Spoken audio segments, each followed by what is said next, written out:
আহিল আহিল হে বতাহ আহিল আহিল বতাহ আহিল আহিল হে বতাহ আহিল আহিল বতাহ আহিল আহিল হে বতাহ আহিল আহিল বতাহ আহিল হে বতাহ আহিল আহিল বতাহ আহিল আহিল হে বতাহ আহিল আহিল বতাহ আহিল আহিল হে বতাহ আহিল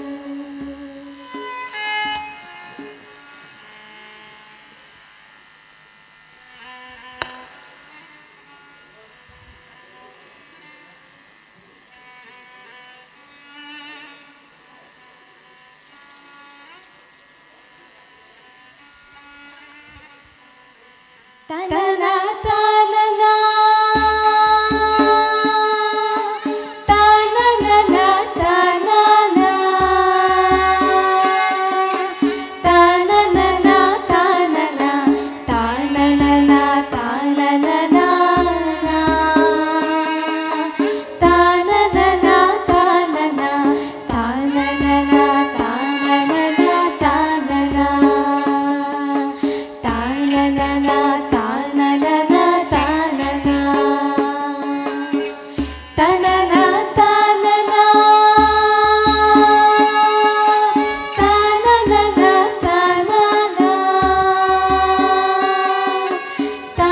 ta-na-na-na, ta-na-na, ta-na-na-na, ta-na-na-na,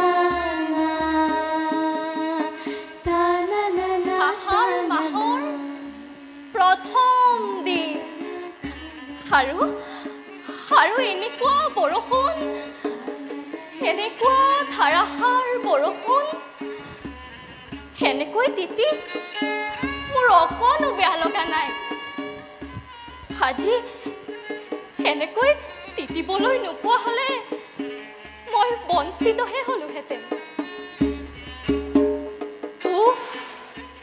কিমান যে পানী খাইছে কাপোৰযোৰে জাৰত হাৰলৈকে ভেদি যোৱাই কপনিৰ পিছত এই উষ্ণ স্পৰ্শ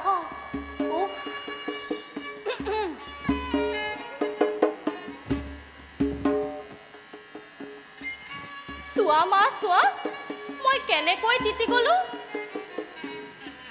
শুকান কাপোৰ ক'ত আছে মা শুকান কাপোৰ ভিতৰৰ বিছনাতে আছে তুমি আগতে উলিয়াই থৈছিলা তুমি জানিছিলা ন মই এনেকৈ তিতি বুৰি আহিম বুলি ময়ো জানিছিলো তুমি চিন্তা কৰিবা বুলি গাখীৰ অলপ তপতাই থৈছো চেনি লৈ খা গৈ যা ৰবা মা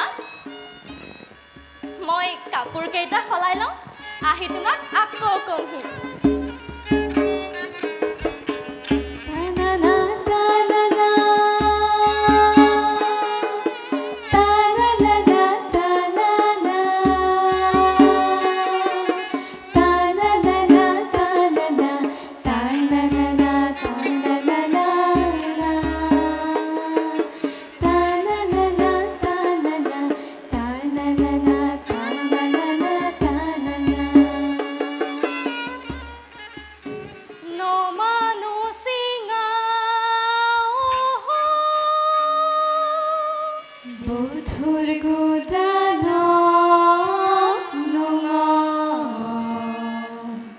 Mani badahayo gabu, ayai gabu. Mani badahayo gabu, ayai gabu. No mano singa.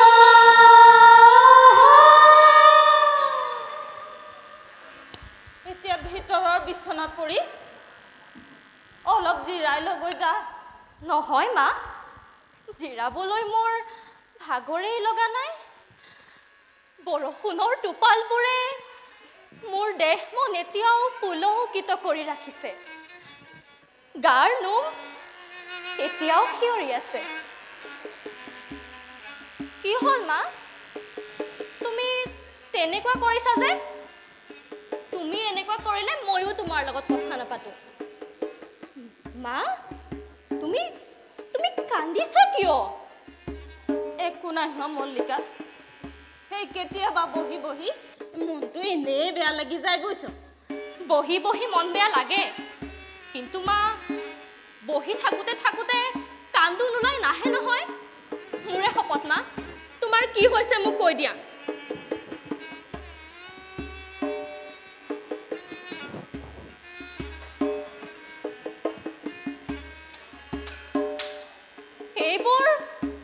এইবোৰ কি মানুহ মা এই ৰাজ কৰ্মচাৰী যেন লাগিছে বুজিছ ইয়াত কি কৰিছে সি জানো কি কৰিছে সেই কেতিয়াবা কেতিয়াবা মাজে মাজে এই মানুহবোৰ ইয়ালৈ আহে আৰু যেতিয়াই আহে তেতিয়াই কিবা নহয় কিবা অঘটন ঘটে বুজিছ কেতিয়াবা মহামাৰীৰ খবৰ ওলায় নহ'লে বা কেতিয়াবা যুদ্ধৰ খবৰ আহে কিন্তু সেই মানুহবোৰ আজি ইয়াত কি কৰিছে সি জানো কি কৰিছে মা তুমি মোক কথাটো নকলা নহয় অগ্নিমিত্ৰ আজি উভতি আহিছে উভতি আহিল কিন্তু ক'ৰ পৰা মই তাক যলৈ পঠিয়াইছিলো তুমি পঠিয়াইছিলা কিন্তু মা তোমাক মই কৈছিলো নহয় যে অগ্নিমিত্ৰক কলৈকো পঠোৱাৰ দৰকাৰ নাই তুমি জানাই মা যে মই বিয়া সোমাব নোখোজো আকৌ তাকে লৈ খপচপাই থাকা কিয় তুমি ভাবা নেকি মই বৰ এনেই বকি থাকো বুলি মই দেখিছো তই কোৱা কথাবোৰহে সঁচা হ'বলৈ লৈছে হা সেই অগ্নিমিত্ৰই কৈছে এই সম্বন্ধ কৰিব নোখোজে সিহঁতে আৰু কৈছে বোলে আৰু কি কৈছে ক'বলৈ কাৰ কি অধিকাৰ আছে মল্লিকাৰ জীৱন তাইৰ নিজৰ সম্পত্তি তাকে তাই নষ্ট কৰিব খোজে যদি তাকে লৈ আলোচনা কৰিবলৈ কাৰ কি অধিকাৰ আছে মইনো মোৰ অধিকাৰ আছে বুলি কেতিয়া কৈছো মল্লিকা মই তোমাৰ অধিকাৰৰ কথা কোৱা নাই নহয় মা তই নাই কোৱা মইহে কৈছো মা তুমি মোক বুজিবলৈ যত্ন নকৰা কিয় তেনেকৈনো কিয় কৈছা মা মই জানো আজি তোৰ ওপৰত মোৰ অধিকাৰ নাই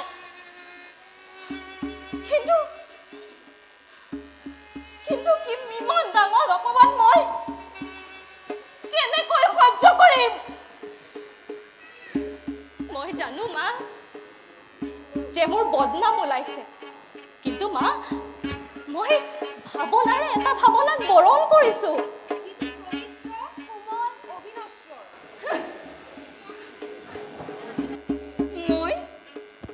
মই এনেকুৱা ভাৱনাক ঘৃণ কৰো পবিত্ৰ কোমল অবিনশ্বৰ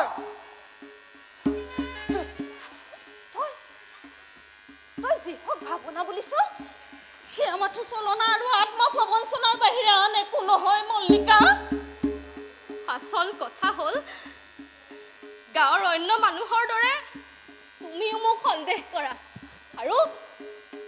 আৰু বিতৃষ্ণাৰ দৃষ্টিৰে চোৱা তাৰ কথা আনৰ দৰকাৰ নাই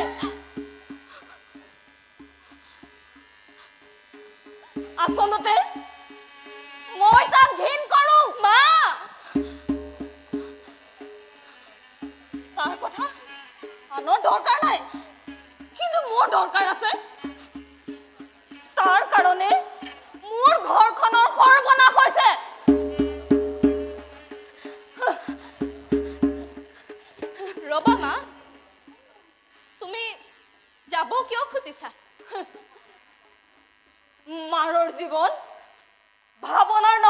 মল্লিকা কৰ্মৰহে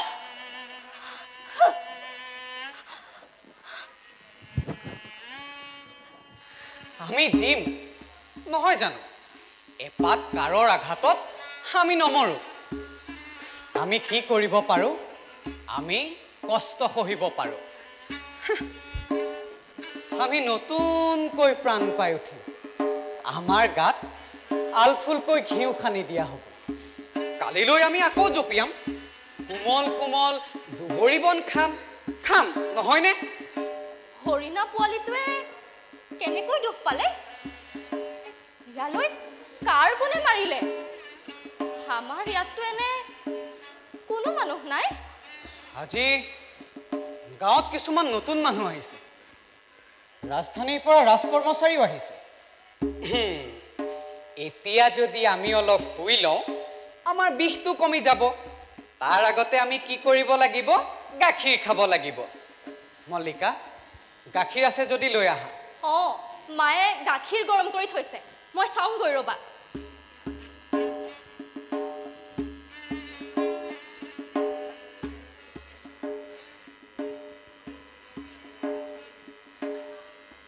আজি 2-3জন কৰ্মচাৰী আমি ঘোঁৰাত উঠি যোৱা দেখিছিলো মায়ে কৈছে এই মানুহবোৰ যেতিয়াই আহে তেতিয়াই কিবা নহয় কিবা অনিষ্ট হয়ে হেনো ইয়াৰ তোলাৰ হেন কোমল শৰীৰটোলৈ কোন খতেৰে যে কাৰ মাৰিব পাৰে ই জাপ মাৰি আহি মোৰ কোলা পালে মই ক'লো মই তোৰ মাৰৰ নিচিনা চকু আৰু মাৰৰ নিচিনা মৰম কৰিব পৰা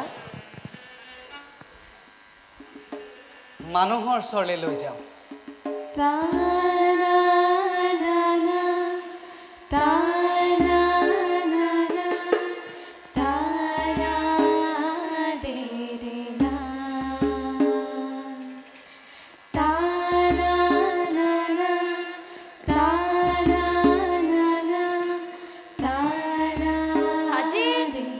সঁচাকৈ মাৰ বৰ খং উঠি আছে মায়ে বোধ কৰোঁ বৰষুণৰ সময়ত মই তোমাৰ লগত আছিলো বুলি অনুমান কৰিব পাৰিছো চাওঁ গাখীৰখিনি মোক দিয়া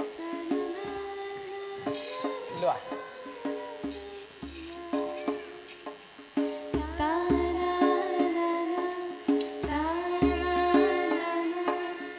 আমি গাখীৰ নেখাম তেনেকুৱা জেদ আমি নধৰো আমি গাখীৰ খামেই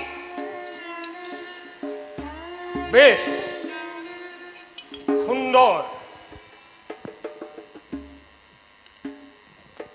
গাখীৰ খুৱাই ইয়াৰ মাংস আৰু কোমল কৰিব খুজিছা মোৰ যিমান দূৰ মনত পৰে মই তোমাক চিনি নাপাওঁ এখন অচিনাকি ঘৰত এনেকৈ সোমাই আহিবলৈ তুমি লাজ নাপালা সঁচাকৈ তোমাৰে মোৰে মাজত কোনো পৰিচয় নাই তথাপিতো মই খৰেৰে আঘাত কৰা হৰিণাটো আনিবলৈ তোমাৰ অকণো লাজ নালাগিল তোমাক এই ঠাইৰ মানুহ যেন লগা নাই মই তোমাৰ দৃষ্টিশক্তিৰো প্ৰশংসা কৰিছো মোৰ বেশভূষাই কয় যে মই এই ঠাইৰ মানুহ নহয় মই তোমাৰ সাজ পোছাক দেখি কোৱা নাই তেনে কি মোৰ কপালৰ ৰেখা দেখি কৈছা চুৰি বিদ্যাৰ লগতে জ্যোতিষ চৰ্চাও কৰা যেন লাগিছে এনেকৈ অযথা দোষাৰোপ কৰিবলৈ আপোনাৰ লাজ লগা নাই ক্ষমা কৰিব দেৱী কিন্তু আপুনি যে হাতত লৈ আছে এই হৰিণাটো মই খৰেৰে আঘাত কৰা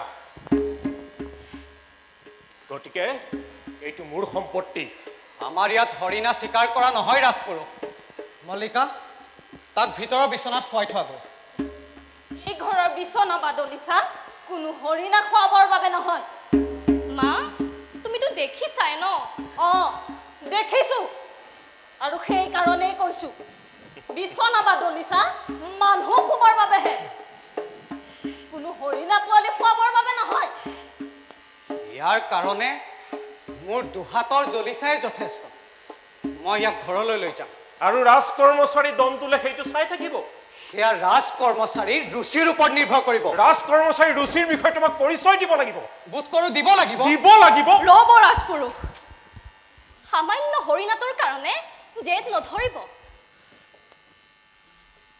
আপোনাৰ কাৰণে যদি প্ৰশ্ন অধিকাৰৰ কালিদাসৰ কাৰণে প্ৰশ্ন অনুভূতিৰ কি কি কি ক'লে আপুনি তাৰ মানে যাৰ লগত মই সেই হৰিণাটোৰ বাবে তৰ্ক কৰি আছিলো তেওঁ কবি কালিদাস কালিদাস কিন্তু কালিদাস কবি বুলি আপুনি কেনেকৈ জানিলে কিয় নাজানিম উজ্জয়িনী ৰাজ্যৰ প্ৰত্যেকজন ব্যক্তিয়ে ঋতু সংহাৰৰ কবি কালিদাসৰ বিষয়ে খুব ভালদৰে জানে আৰু সম্ৰাটেতো তেখেতে লিখা কবিতাৰ প্ৰশংসা কৰিছে সমগ্ৰ উজ্জয়িনী ৰাজ্যই তেখেতক ৰাজকবিৰ সন্মান দিব খুজিছে তেখেতক উজ্জয়িনী ৰাজ্যত সন্মান দিব খুজিছে হয় ৰাজকবি সন্মান হয় দেৱী হয়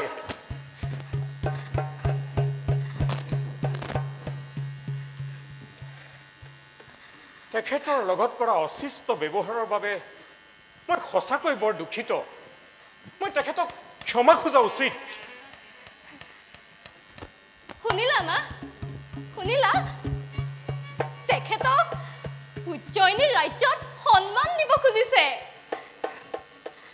তিতা কাপোৰখিনি পিছফালৰ চোতালতে মেলি থৈ আহিলোঁ মা ৰাজকৰ্মচাৰীজনে কোৱা কথা তুমি নুশুনিলা নেকি গাখীৰ অলপ বাকী আছে চেনি মিহলাই খা গৈ যা মই আৰু এইখন ঘৰত আৰু আতিথ্য নোহোৱাটোহে বাঞ্ছা কৰোঁ দেই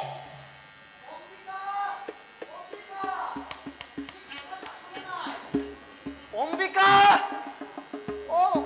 ঘৰতে আছা আজি মই গোটেই গাঁৱতে জনাইছো যে সেই কালিদাস নামধাৰী জীৱটোৰ লগত মোৰ কোনো সম্পৰ্ক নাই কি হ'ল মামা কি হ'ল তাক মই সৰুৰে পৰা তুলিলো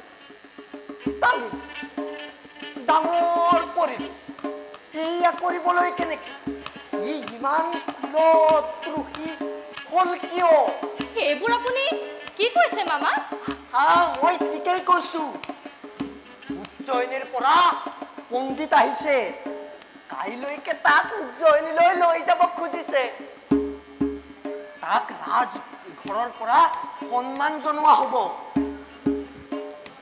ৰাজকবিৰ সন্মান পণ্ডিতৰ লগত দুখন ৰথ দুজন সাৰথী আৰু 4টা অশ্বাৰোহী আহিছে অম্বিকা মই তোমাক কোৱা নাছিলো নে আমাৰ যে সেই আজু ককাকৰ জীয়েকৰ ফালত নাতিনীয়েকৰ পুতেকেজনে দেশৰ হৈ হকবিলাকৰ লগত যুদ্ধ কৰিছিলে তুমি তোমাৰ ভাগিনীৰ কথাহে কৈছিলা তাৰে কথা কৈছো মুঠতে জানিবা যে ফালৰ পৰা চাবলৈ গ'লে ৰাজ্যৰ ফালৰ পৰা আমাৰ বংশক সন্মান জনাই অহা হৈছে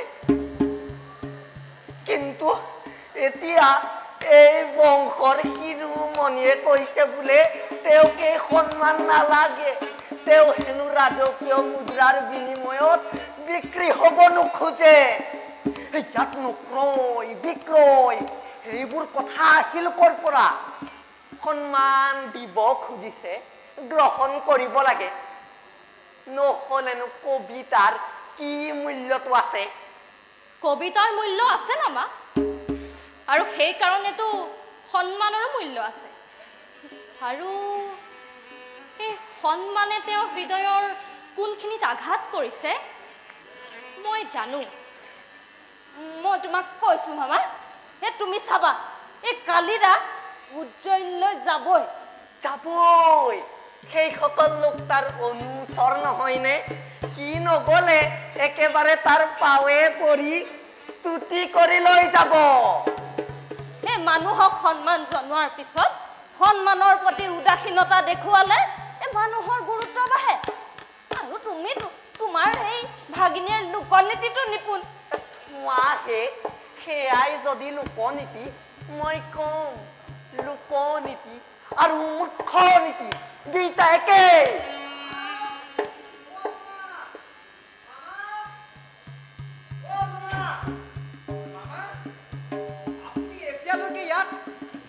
পণ্ডিত তাত আপোনালৈ ৰৈ আছে।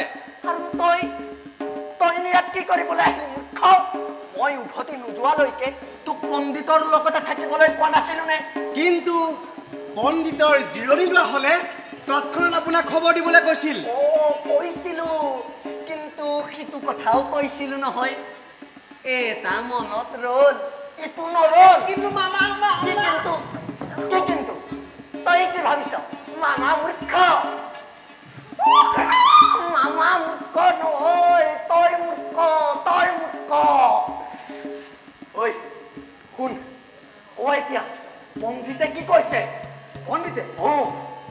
পণ্ডিতে কৈছে যে তেখেতে আপোনাৰ লগত গোটেই গাঁওখন চাব বিচাৰে।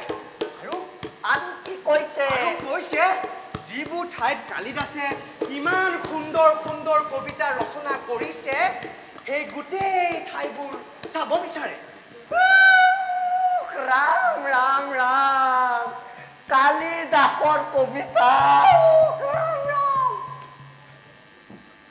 ইমান ডাঙৰ পণ্ডিত এজনে এই কালিদাসৰ কবিতাত কি কোনো বিচাৰি পাইছে জানো? এই মানুহটোৱে সাধাৰণ লোক ব্যৱহাৰেই নাজানে, আৰু তুমি কৈছা লোকনীতিৰ কথা। হ'ব মল্লিকা, এই মোমাই বহিবলৈ কিবা এখন আনগে যায়। নাই নালাগে, মই নবহো। মোৰ বাবে পণ্ডিত ৰৈ আছে। মই তাক কলো বোলো কবি শ্ৰেষ্ঠ পণ্ডিত আপোনাৰ বাবে ৰৈ আছে। আপোনাক ৰাজঘৰৰ পৰা সন্মান জনোৱা হ'ব। নিশিৰল তাৰ পাছত তাৰ চকুকেইটা অথাৰ দৰে ৰঙা কৰি মোলৈ আৰু কলে মই ৰাজকীয় মুদ্ৰাৰ বিনিময়ত বিক্ৰী হ'ব নোখোজো। আৰু এতিয়া এই নিক্ষেপক মই পণ্ডিতৰ ওচৰত থাকিবলৈ কলো, আৰু এই ধূৰা মাৰি নোহোৱা টকাৰ দৰে ঘূৰি ঘূৰি মোৰ ওচৰত পালেহি। কিন্তু মামা, কিন্তু মই আপোনাক খবৰটো দিবলৈ আহিছিলো যে। খবৰটো দিয়াৰ বাবে ধন্যবাদ জনাইছো, বৰ ভাল কৰিলি। এতিয়া সেই কবিকুলৰ শিৰোমণিক বিচাৰি আনি দিবি।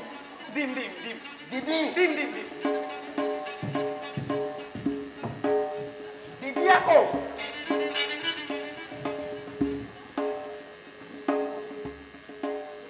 মামাৰ ৩ নম্বৰ চকুটো অনবৰতে খোল খাই থাকে। কিন্তু কালিদাসনো এতিয়া আছে ক'ত? এতিয়া জগদম্বাৰ মন্দিৰত আছিল। আপুনি তেওঁক তাত দেখিছিলে? দেখিছিলো। তেন্তে সেই কথা আপুনি মামাক নকলে কিয়? মই কালিদাস উজ্জয়িনীলৈ যোৱাটো বিচাৰো, আৰু সেইবাবে মই মামাক তালৈ যোৱাটো নিবিচাৰো। আৰু কালিদাসে জেদ ধৰিছে যে যেতিয়ালৈকে উজ্জয়িনীৰ পৰা অহা মানুহবোৰ উভতি নাযায়গৈ, কালিদাস তেতিয়ালৈ ঘৰলৈ উভতি নাহে। বা কি বিচক্ষণতা! বিচক্ষণতা? বিচক্ষণতা নহয় কি হ'ব পাৰে? এই ৰজা ঘৰে কবিক সন্মান জনাব খুজিছে, আৰু কবিয়ে সন্মানৰ প্ৰতি উদাসীনতা দেখুৱাই চকু মুদি সাধনাৰত হৈ জগদম্বাৰ মন্দিৰত গৈ বহি আছে। সেই ৰজাৰ প্ৰতিনিধি আহিব, তেওঁক মিনতি কৰিবহি, আৰু তেওঁ লাহে লাহে চকু মেলিব। ইমান ডাঙৰ নাটক বিচক্ষণতা নহয় আন কি হ'ব পাৰে?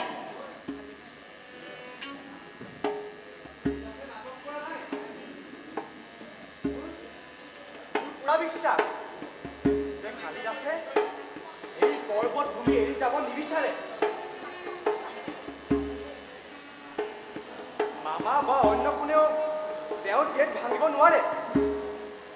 তেওঁৰ জেদ কেৱল এজন ব্যক্তিহে ভাঙিব পাৰিব। তেওঁ ক'লে কিজানি কালিদাসে জেদ এৰি দিব। তেওঁৰ জেদ এৰকেই বা ধৰকেই, আমাৰ ঘৰৰ তেওঁৰ লগত কাৰো সম্পৰ্ক নাই। সেই জেদ ক'ত মই জানো। অলপ সময় আগতে এজন ৰাজ কৰ্মচাৰীৰ লগত তেওঁৰ তৰ্ক বিতৰ্ক হৈছিলে। এই জেদ কেৱল পাৰিবা সময় কালকো ৰৈ নাথাকে নহয় তেওঁ এই সন্মান উপেক্ষা কৰাটো একেবাৰে ভাল হয় বলো মই আপোনাৰ লগত জগদম্বাৰ মন্দিৰলৈ যাওঁ বলা মল্লিকা এজন বাহিৰৰ মানুহ থাকিলেও মই এতিয়া ক'বই লাগিব এই সময়ত তই তালৈ যোৱাটো মই মুঠেই নিবিচাৰোঁ নিক্ষেপ বাহিৰৰ মানুহ নহয় আহিছোঁ মা এইটো এটা অতি গুৰুত্বপূৰ্ণ সময় আৰু এই সময়ত মই তালৈ যোৱাটো অতি জৰুৰী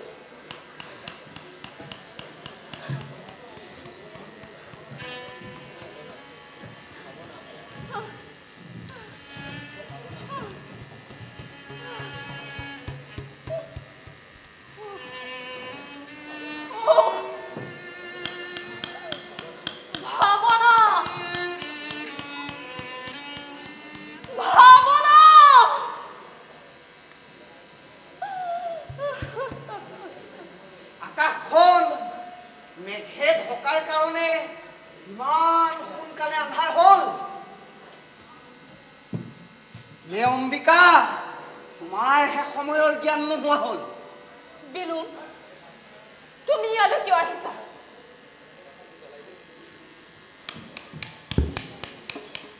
চাকিটো জ্বলাই দিওঁনে বিলুম ইয়ালৈ অহাত আচৰিত হ'ব লগা কথা নাই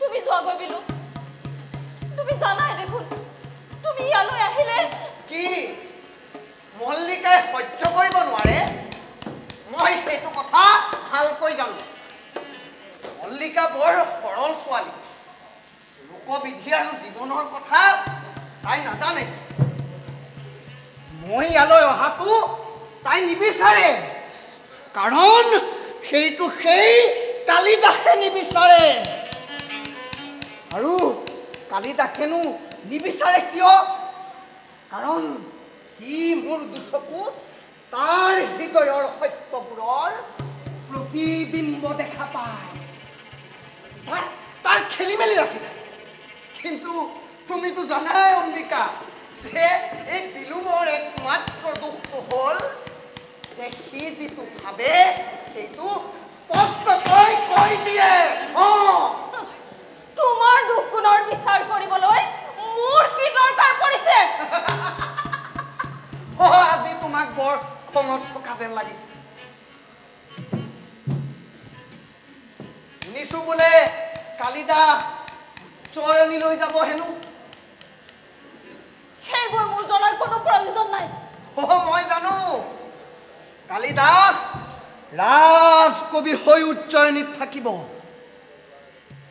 মই ভাবো কালিদাস উচ্চয়নীলৈ যোৱাৰ আগত কালিদাসৰ লগত মল্লিকাৰ বিয়া হৈ যোৱাটো খুব ভাল হ'ব আৰু তুমিও চাগে এই বিষয়ে ভাবিয়েই থৈছা এই সময়ত মই একো ভাবিব বিচৰা নাই বিলু মই তোমাক কৈছো বিলু তুমি ইয়াৰ পৰা যোৱাগৈ বিলু আচৰিত কথা এই কালিদাসৰ কাৰণে মল্লিকাক লৈ গোটেই গাঁৱত অপবাদ ৰচিবলৈ পালে এই কালিদাস উচ্চয়নীত থাকিবগৈ আৰু মল্লিকাৰ কি হ'ব ইয়াৰ কাৰণে তুমি অতদিনে ইমান দুখ কষ্ট সহ্য কৰিছিলানে মল্লিকাই একো বস্তুৰে অভাৱ অনুভৱ কৰিবলৈ নাপাওঁ সেই বুলি তুমি নিজকে তিল তিলকৈ জ্বলাই মাৰিছিলা আৰু আজি তাইৰ জীৱনৰ আগত যেতিয়া এটা ডাঙৰ প্ৰশ্ন আহি পৰিছে তুমি একো ভাবিবই নোখোজা তুমি মোক এইবোৰ কথা কৈ মোৰ দুখ পাতলাব নোৱাৰা বিলু এইবোৰ কথা মই তোমাক নহয় সেই কালিদাসকহে ক'বলৈ আহিছিলোঁ বোধ কৰোঁ মল্লিকাৰ লগত এতিয়া তেওঁ ইয়ালৈকে আহিব ইয়াত ৰৈ থাকিলেই মই তেওঁক লগ পাম কি জানো। জীৱ ৰ'ব নালাগে বিলু। তুমি কিয় আহিছা সেইটো মই জানো। কোৱাচোন আজিকালি কি চন্দৰ অভ্যাস কৰিছা? এই চন্দৰ অভ্যাস কৰাটো এই বিলু মোৰ কাম নহয়। তোমাৰ কাম বেলেগ বুলিও মই জানো, সেইকাৰণে চন্দৰ অভ্যাস কৰিবলৈ সময় এ নোপোৱা। হ'ব, তুমি অৱশ্যে আজি তোমাৰ চন্দক লৈ গৰ্ব কৰিব পাৰা। শুনিছো বোলে তোমাক উজ্জয়িনীলৈ মাতি পঠাইছে হেনো। ময়ো শুনিছো। তুমি বেয়া পাইছা? বহুত বেয়া পাইছো, বহুত। এজন প্ৰকৃত বন্ধুক হেৰুৱাব লাগিব যে। শুনিছো বোলে কাইলৈ ব্ৰহ্ম মুহূৰ্ততে যাত্ৰা আৰম্ভ হ'ব। মই ক'ব নোৱাৰো। মই জানো। পণ্ডিতে কাইলৈ ব্ৰহ্ম মুহূৰ্ততে যাত্ৰা আৰম্ভ কৰিব। আৰু শুনিছো বোলে তালৈ গ'লে হেনো মানুহৰ একেবাৰে আজৰিয়েই নোহোৱা হয়। তাত যে কিমান ৰং ৰহস্যৰ বস্তু আছে, সেই ধৰা মন্দিৰ, নাটঘৰ, মদিৰালয় আৰু যে বিলুম নগৰীয়া, এই সময় আৰু এই ঠাই এইবোৰ কথা পাতিবৰ বাবে নহয়। আৰু আপুনি ইয়াত এইদৰে এনেকৈ থকাটো মই মুঠেই বাঞ্ছা কৰা নাই। ময়ো জানো মই ইয়াত থকাটো তুমি ভাল পোৱা নাই, কিন্তু মই বন্ধু কালিদাসৰ ওচৰলৈহে আহিছো। কালিদাস, তুমি জানানে প্ৰকৃততে এই বিলুম কোন? এটা সফল কালিদাস। আৰু কালিদাস কোন? এটা বিফল বিলুম নহয় জানো? বাৰু বন্ধু হিচাপে এটা প্ৰশ্ন কৰিব পাৰোনে? আকৌ বা কেতিয়া এনেকৈ লগ পোৱাৰ সুবিধা হয়? কাৰণ এদিনৰ ব্যৱধানেও তোমাক আমাৰ পৰা বহু দূৰলৈ লৈ যাব। বহু বছৰ ব্যৱধানেও এটা বিপৰীতক আন এটাৰ পৰা দূৰ কৰিব নোৱাৰে। তুমি কি সুধিব খুজিছিলা সোধা। তুমি এতিয়াও সেই আগৰ কালিদাসে হৈ আছানে? মই তোমাৰ কথা বুজা নাই। মানে মই ক'ব খুজিছো যে কালি তুমি যিটো কালিদাস হৈ আছিলা, আজিও সেই একেই কালিদাস হৈ আছানে? বিলুম ডাঙৰীয়া, আপোনাৰ এই ধৰণৰ প্ৰলাপ মই ভাল পোৱা নাই। প্ৰলাপ? এয়া আকৌ প্ৰলাপ হ'ল কেনেকৈ? মই বৰ দৰকাৰী প্ৰশ্ন সুধিছো নহয়নে কালিদাস? মই বৰ দৰকাৰী প্ৰশ্ন সোধা নাই জানো? নে কি কোৱা অম্বিকা?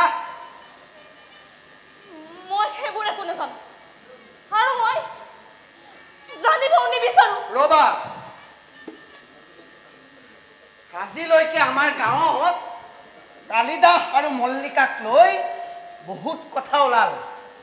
গতিকে সেই কথাৰ প্ৰতি লক্ষ্য ৰাখি কালিদাসে এইটো জনাই দিয়া উচিত হ'ব যে তেওঁ উজ্জয়িনীলৈ অকলে যাব নে লগত? বিলুম ডাঙৰীয়া, কালিদাস আপোনাৰ কোনো ধৰণৰ প্ৰশ্নৰ উত্তৰ দিবলৈ বাধ্য নহয়।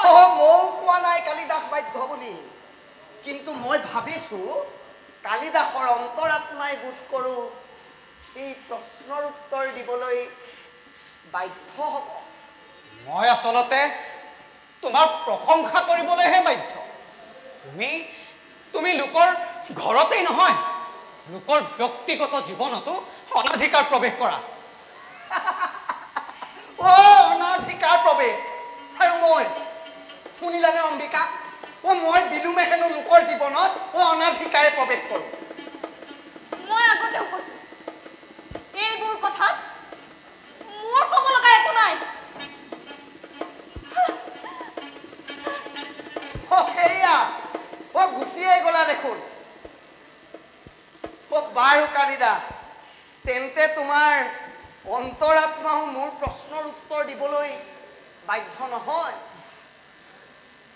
তুমি যিয়ে ভাবা লাগিলে ভবাৰ তোমাৰ অধিকাৰ আছে, কিন্তু মোৰ কথা হ'ল এই গাঁও এৰি উজ্জয়িনীলৈ যোৱাৰ মোৰ একেবাৰে নাই। নহবই, কিয় হ'ব? হা, সাধাৰণ মানুহৰহে এনেকুৱা নহয়, তোমাৰ কিয় হ'ব?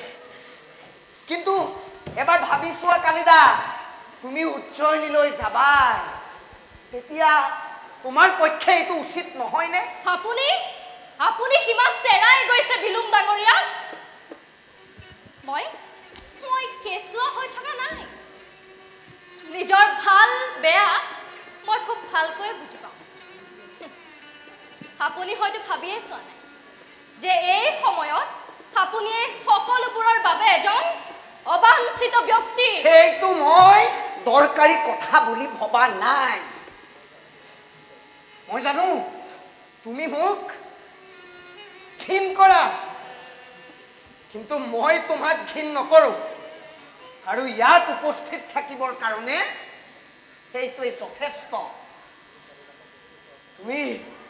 তুমি কালিদাসৰ বহুত ওচৰৰ সম্পৰ্কলৈ গৈছা, কিন্তু মই কালিদাসক তোমাতকৈ বহুত ভালকৈ চিনি পাওঁ। বাৰু তোমাৰ যাত্ৰা শুভ হওক কালিদাস।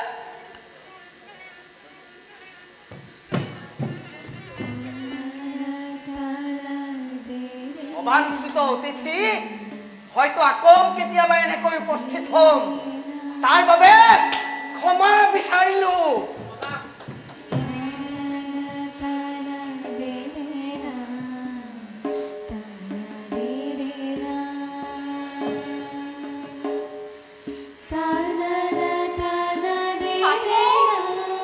কি চিন্তা কৰিছা?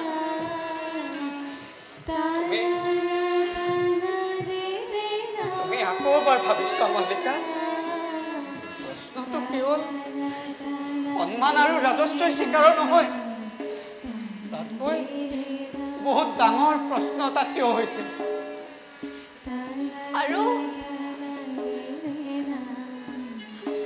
আৰু সেই প্ৰশ্নটো হলো মই নহয়নে?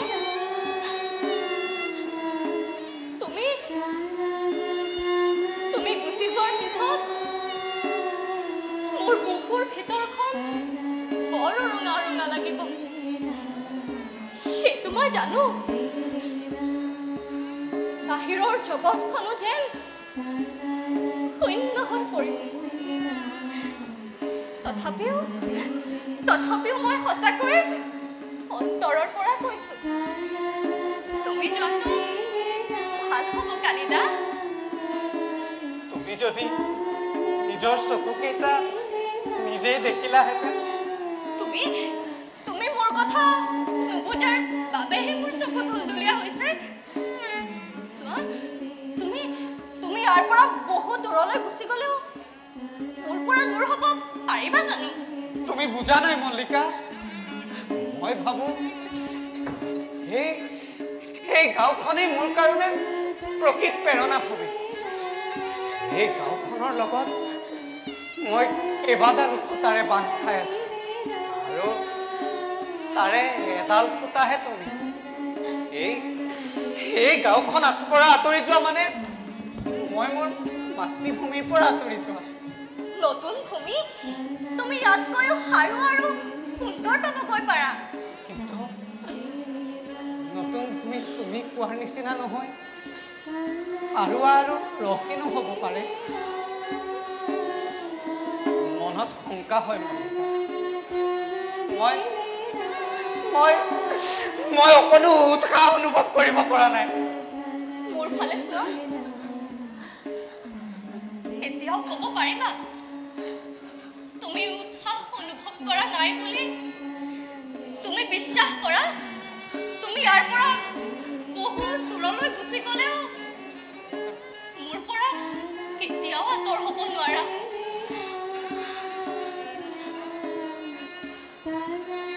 যোৱা, খালী পৃষ্ঠাৰ মহাকাব্যখনে তোমাৰ অপেক্ষা কৰি আছে।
অম্বিকা অম্বিকাৰ গাতে কেনে সেই একেই আছে জ্বৰ আছে আগতকৈ অকণো ভাল পোৱা নাই ক'তা একেই আছে চোন 2 বছৰ ধৰি সেই একেটা জ্বৰে আচলতে জানা অম্বিকাই বৰ চিন্তা কৰি থাকে ঔষধো নিয়মমতে নেখায় তোমাৰ গা কেনেকুৱা ভালে ক্ষীণাইছা যেন লাগিছে ৰাজধানীৰ ফালৰ পৰা বহুদিন কোনো অহা নাই কেতিয়াবা ভাবো উজ্জয়িনীলৈ গৈ তেওঁক এবাৰ লগ কৰি আহোঁগৈ কিহৰ কাৰণে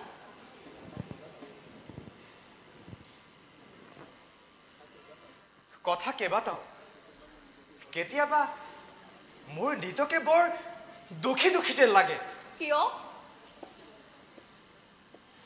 কথাটো তুমি জানাই উজ্জয়িনীলৈ গৈ কালিদাস যে তাৰ লগত এনেদৰে মিলি যাব মই সপোনতো ভবা নাছিলো কিন্তু তাত গৈ যে তেওঁ এনেকৈ ব্যস্ত হৈ থাকিব পাৰিছে মই ভালহে পাইছোঁ ইয়াত তেওঁ কেৱল ঋতু সংহাৰখনহে লিখিছিল শুনিছোঁ তাত হেনো তেওঁ আৰু নতুন কেইবাখনো কবিতা পুথি লিখিছে তথাপি কি তথাপি ক'বলৈ মোৰ বেয়াই লাগে সেই বেপাৰীবোৰৰ মুখত আন কিছুমান কথাওতো শুনিছো মানুহে উন্নতি কৰিলে তেওঁৰ নামৰ আগত নানা ৰকমৰ অপবাদ জোৰা দিয়া হয় অপবাদৰ কথা কোৱা নাই তেওঁ গুপ্ত বংশ ৰাজকন্যাক বিয়া কৰা বুলিতো শুনিছো সেইটোনো কি বেয়া কথা হ'ল এফালৰ পৰা চাবলৈ গ'লে একো বেয়া কথা হোৱা নাই কিন্তু তেওঁ ইয়াত থাকোঁতে জীৱনত বিয়া নকৰা বুলিতো কৈছিল সেই কথাবোৰৰ কি হ'ল তেওঁ এবাৰো ভাবি নেচালেনে যে তেওঁৰ কাৰণেই তুমি তেওঁৰ কথা মোক কেতিয়াও নেসাঙুৰিব মই হলো তেনেই সাধাৰণ মানুহ আৰু তেওঁ অসাধাৰণ মানুহ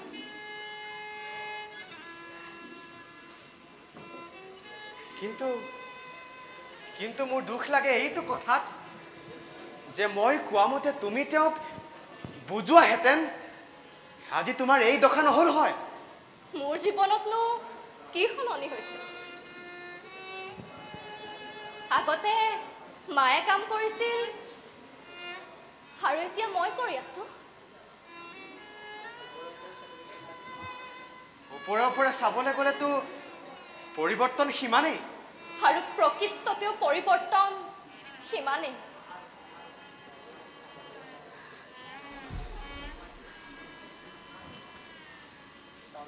গাঁৱলৈ কিছুমান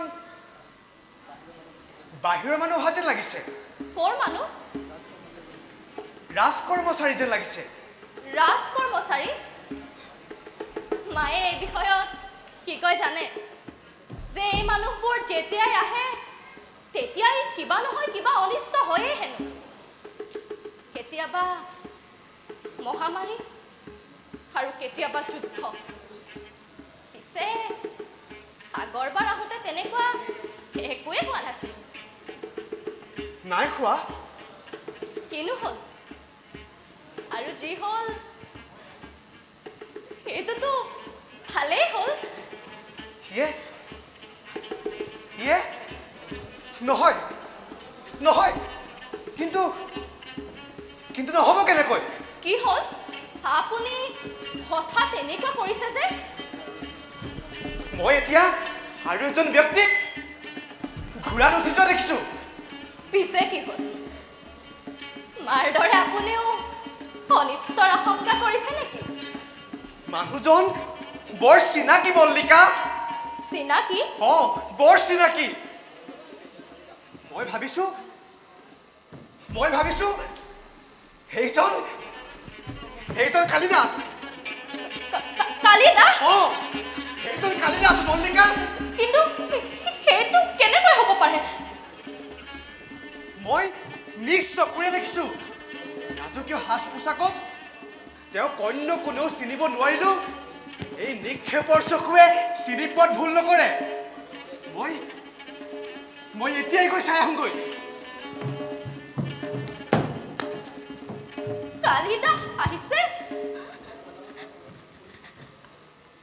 কালিদাস আৰু তেওঁ পৰ্বত শিখৰৰ ফালে গৈছে।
মোৰ পৰিচয় একো নাই। আপোনালোক বহি লওকচোন। নাই নাই নাই নাই, আমি ইয়াত বহিবলৈ অহা নাই, অধ্যয়ন কৰিবলৈহে আহিছো। বুজিছা, আমি এনে কিছুমান কথা জানিব খোজো যিবিলাক কথাৰ ইয়াৰ মানে কেৱল এই ঠাইৰ মানুহৰ লগতে সম্বন্ধ আছে। কোৱাচোন, এই ঠাইৰ মানুহৰ জীৱনৰ নিজস্ব বৈশিষ্ট্য কি? সেইবোৰ মই একো নাজানো। আচলতে আমাৰ মানুহৰ জীৱনবোৰ সকলো ফালৰ পৰাই তেনেই সাধাৰণ। সেইটো হ'লে মই নেমানো। ইয়াত কালিদাসৰ নিচিনা অসাধাৰণ ব্যক্তিৰ জন্ম হৈছে। ইয়াৰ প্ৰত্যেকটো বস্তুৱে অসাধাৰণ হ'ব লাগিব। ৰ'বা ৰ'বা ৰ'বা, মই কৈছোঁ শুনা। মানে কথাটো হ'ল কবি কালিদাসৰ জীৱনৰ পৃষ্ঠভূমিৰ বিষয়ে অধ্যয়ন কৰিবলৈ ৰজাঘৰৰ পৰা ইহঁতক নিয়োগ কৰিছে। বাদ দে, এখেতে এই ঠাইৰ বিষয়ে একোৱেই নাজানে। ক্ষমা কৰিব, আপোনাৰ বহুত সময় নষ্ট কৰিলোঁ। বল সংগিনী, বল যাওঁ, বল যাওঁ দেই।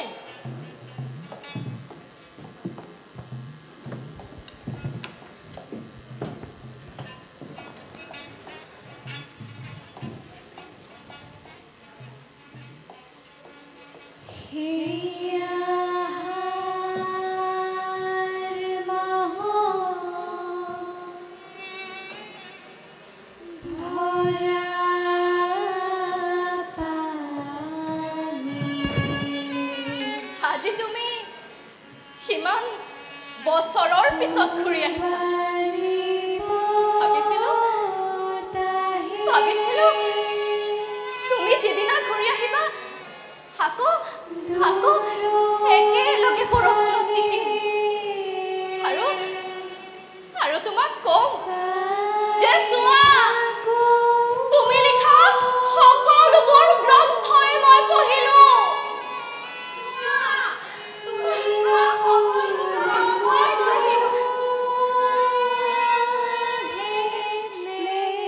উজ্জয়িনীৰ পৰা অহা বেপাৰীবোৰক কিমান যে কাকুতি মিনতি কৰে তোমাৰ কিতাপ পুৰণাইছিলো ভাবিছিলো মেঘদূতৰ পৰা শাৰী শাৰী কবিতাবোৰ তোমাক পঢ়ি শুনাম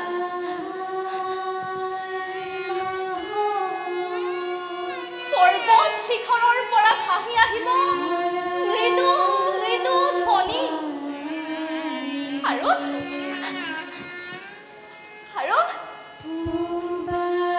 মই মোৰে উপহাৰ তোমাৰ হাতত তুলি দিম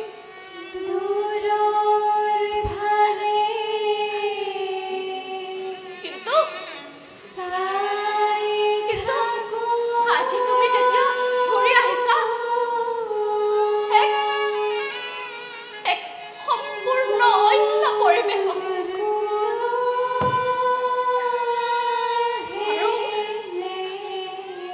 আৰু কোনে জানে তুমি বা সেই আগৰ কালিদাস হৈ আছা নে নাই কোনে জানে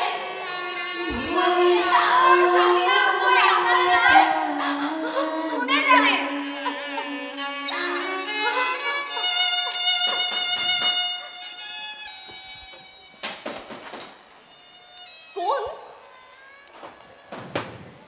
সোমাই আহক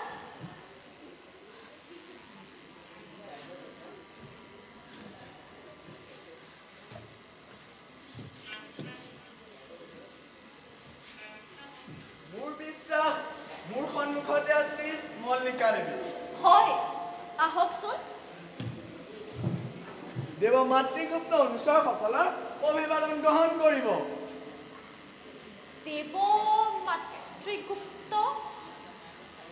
দেৱ মাতৃগুপ্তনো কোন ঋতু সংসাৰ আৰু মেঘদূতৰ প্ৰণেতা ৰাজনীতিবিদ কাশ্মীৰৰ ভাবি শাসক দেৱী মাতৃগুপ্ত দেৱী প্ৰিয়ংকু মঞ্জৰী অতি শীঘ্ৰে আপোনাক লগ কৰিব আহিব আৰু তাৰে আমি পূৰ্ব সূচনা দিবলৈ আহিছো কিন্তু মেঘদূত আৰু ঋতু সংসাৰৰ প্ৰণেতা কালিদাসে আৰু আপুনি কৈছে গুপ্ত বংশৰ ফালৰ পৰা তেখেতক কাশ্মীৰৰ নতুন শাসক হিচাপে নিযুক্ত কৰা হৈছে আৰু মাতৃগুপ্ত তেখেতৰে নতুন নাম তেখেতক কাশ্মীৰৰ নতুন শাসক হিচাপে নিযুক্ত কৰা হৈছে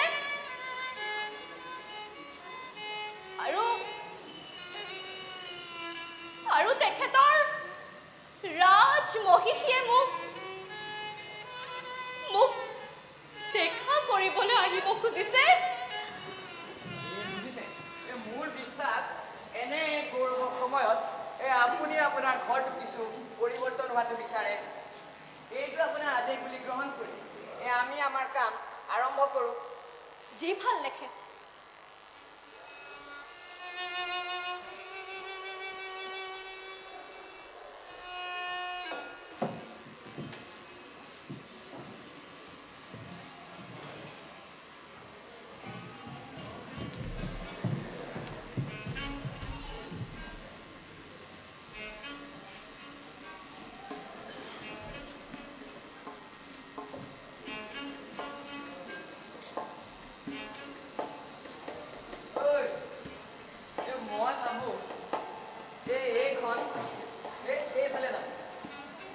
নহয় বুজিছ এইখনহে ইয়ালৈ আহিব নহয় এইখন এইফালে যাব নাই এইখনহে ইয়ালৈ আহিব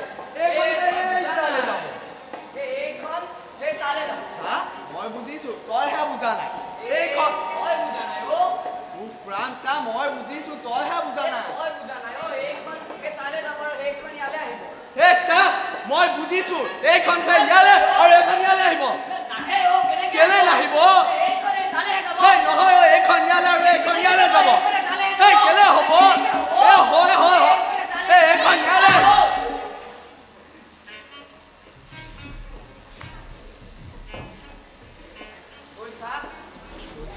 মই কৈ আছো চা তালে যাব কেলে যাব তালে যাব নাযায় কেনেকে যাব এইখন ফেৰ তালে যাব নাযায় কেলে নাযাব তালে যাব ৰাম বন্ধুবাদ বেছি কথা কৈছা কৈছা মই যেটো কওঁ এইখন যায় এইখন তালে যাব এই নাযায় কেনেকে যাব কেলে নাযাব নাযায়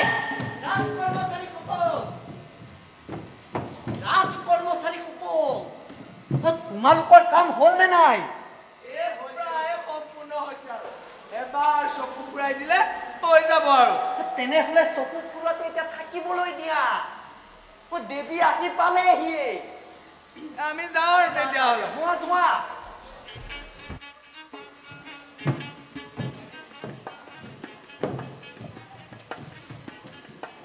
আহক আহক দেৱী আহক আহক আহক দেৱী এইগৰাকীয়ে হৈছে এইখন গাঁৱত আটাইতকৈ সৎ চৰিত্ৰ অতি বিনয়ী আৰু সৰল স্বভাৱৰ ছোৱালী মল্লিকা আহা আহা মই দেৱীৰ আগত তোমাৰেই প্ৰশংসা কৰি আছিলো দেৱীয়ে অহাৰে পৰা তোমাৰেই কথা সুধি আছিল দেৱী এইগৰাকীয়ে হৈছে মল্লিকা দেৱী আমাৰ এই গাঁৱৰ ৰাজহংসিনী মামা দেৱী আপুনি এতিয়া বিশ্ৰাম কৰকগৈ ৰাজ কৰ্মচাৰী দুজনে মোৰ বাবে বাহিৰত অপেক্ষা কৰিব কিন্তু আপোনালৈ আসন সেইটো আপুনি চিন্তা কৰিব নালাগে মোৰ ইয়াত একো অসুবিধা নহয় হ'ব তেনেহ'লে সঁচাকৈ মই যি ধৰণে কল্পনা কৰিছিলোঁ তুমি ঠিক তেনেকুৱাই কিয়নো তাই ঠিক আছে মই যাওঁ মোৰ ঘৰখনত খেলি মেলি কিছুমান হৈ আছে তাকে গোট লগাবগৈ লাগিব কিবা আদেশ আছে যদি আজ্ঞা কৰক ইয়াৰ কথা চিন্তা কৰাৰ প্ৰয়োজন নাই আপুনি যাব পাৰে ভাল বাৰু আহিছো দেই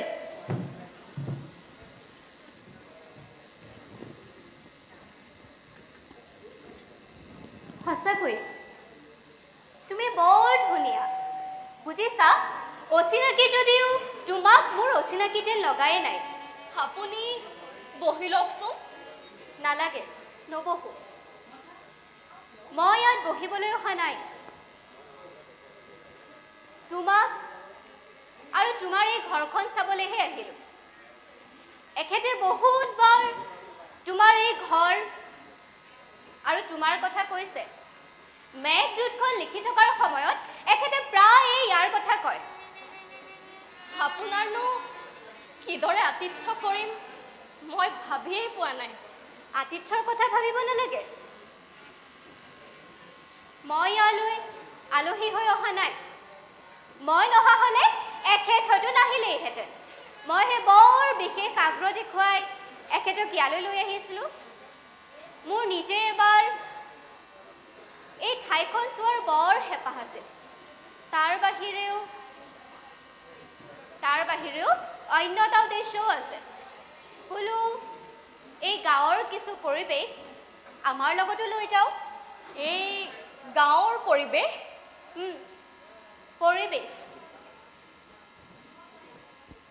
ইয়াৰ পৰা কিছু দূৰৈ শাৰী শাৰী পৰ্বতমালা দেখা যায় কেনে নিৰ্মল সৌন্দৰ্য আপুনি যদি আমাৰ গাঁৱত দুদিনমান থাকি গ'লহেঁতেন আমাৰ কাৰণে বৰ সৌভাগ্যৰ কথা হ'লহেঁতেন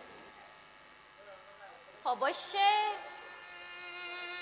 আপুনি ইয়াত কিছু অসুবিধা পাব প্ৰকৃতিৰ এই সৌন্দৰ্যৰ আগত জীৱনৰ সকলো সুবিধাই নগণ্য পিছে আমাৰ ইমান সময় ক'ত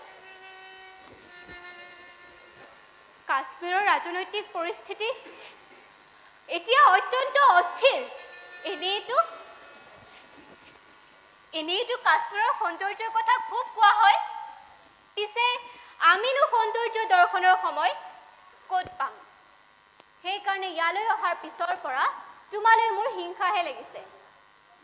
বহি লোৱা, ইয়াত মোৰ ওচৰত বহা। মই বেলেগ এখন লৈ আহোঁ।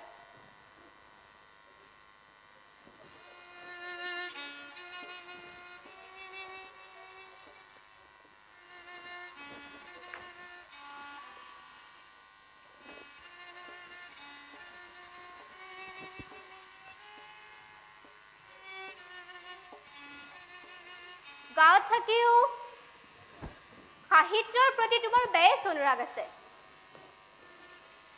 এয়া কাৰ ৰচনা? কালিদাসৰ। বৰ্তমান তেখেতক মাতৃগুপ্ত নামেৰেহে জনা যায়। ইয়াতো তেখেতৰ ৰচনা পোৱা যায় নেকি? এইবোৰ কিতাপ মই উজ্জয়িনীৰ পৰা অহা বেপাৰীবোৰৰ পৰাহে পাইছোঁ। মই বুজিছোঁ মল্লিকা, তুমি তেখেতৰ সৰুকালৰে সংগী আছিলা। তেখেতৰ সাহিত্যৰ প্ৰতি মোৰ থকাটো স্বাভাৱিক কথা। পিছে বৰ্তমান তেখেত জীৱনৰ দ্বিতীয় পদক্ষেপত উত্তীৰ্ণ হৈছে আৰু সাহিত্য তেখেতৰ জীৱনৰ প্ৰথম পদক্ষেপ। ৰাজনৈতিক জীৱনৰ বিষয়ে মই একোৱেই নাজানো। হয় অৱশ্যে, তুমি সদায় এই গাঁৱতেই আছা। তোমাক যে মই কৈছিলোঁ মই এই গাঁৱৰ কিছু পৰিৱেশ আমাৰ লগত লৈ যাব খোজোঁ, তাৰ কাৰণটো হ'ল তেখেতে যাতে এইবিলাকৰ অভাৱ অনুভৱ নকৰে। তেখেতে এনেকুৱা কৰে বাবে বহুবাৰ বহু ক্ষতিও হৈছে। মিছা মিছিকৈ সময়ৰ অপচয়। আৰু তেখেতে এনেকৈ সময় নষ্ট কৰাটো মই নিবিচাৰোঁ। কাইলৈকে আমি উজ্জয়িনীলৈ উভতি যাম। মামাহঁতৰ পৰিয়ালো আমাৰ লগতে যাব। মল্লিকা, তুমিও আমাৰ লগতে যাব পাৰা দেখোন। মই? তুমি? ইয়াততো তোমাৰ এনে কোনো কাৰণ নাই। মোৰ মা আছে। সেইটো কোনো কাৰণেই হ'ব নোৱাৰে। তোমাৰ মাৰাও আমাৰ লগতে যাব। আমাৰ স্থপতিকেইজনে তোমাৰ এই ঘৰটো নিৰ্মাণ কৰিব আৰু তুমি তাত মোৰ সংগিনী হিচাপে থাকিবা। ক্ষমা কৰিব, মই নিজকে ইমান গৌৰৱৰ অধিকাৰী বুলি নেভাবোঁ। আৰু মই তোমাক তাতকৈও গৌৰৱৰ অধিকাৰী বুলি ভাবোঁ। মল্লিকা, মই ইয়ালৈ অহাৰ আগতে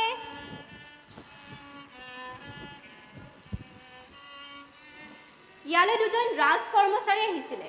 তুমি দেখিছিলা? দেখিছিলোঁ। মই তেওঁলোকক কেৱল নিয়ম ৰক্ষা কৰিবলৈকে পঠোৱা নাছিলোঁ। তেওঁলোক দুইজনৰে যিজনকে তোমাৰ পচন্দৰ হয় তেওঁৰ লগতে তোমাৰ বিয়া ঠিক কৰা হ'ব। দেৱী, বোধ কৰোঁ তুমি তেওঁলোক দুজনৰ এজনকো নিজৰ যোগ্য বুলি ভবা নাই। কিন্তু ৰাজধানীত কেৱল তেওঁলোকে নহয়, অজস্ৰ ৰাজ কৰ্মচাৰী আছে। যাকে যোগ্য বুলি ভাবা তেওঁৰ লগতে তোমাৰ বিয়া ঠিক কৰা হ'ব। সেইবোৰ কথা এতিয়া বাদ দিয়ক। কিয় মল্লিকা? কিয়? তোমাৰ এখন ঘৰ হওক, তোমাৰ এটা পৰিয়াল হওক,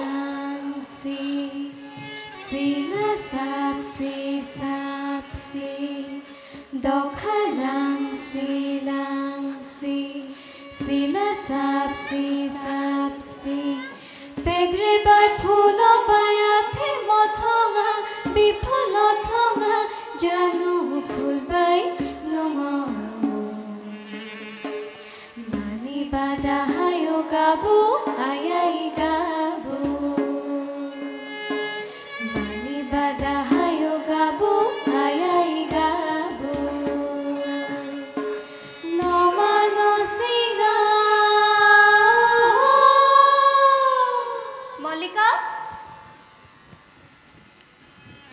মল্লিকা, কি হ'ল? এনে কল্পনা তোমাৰ নাই?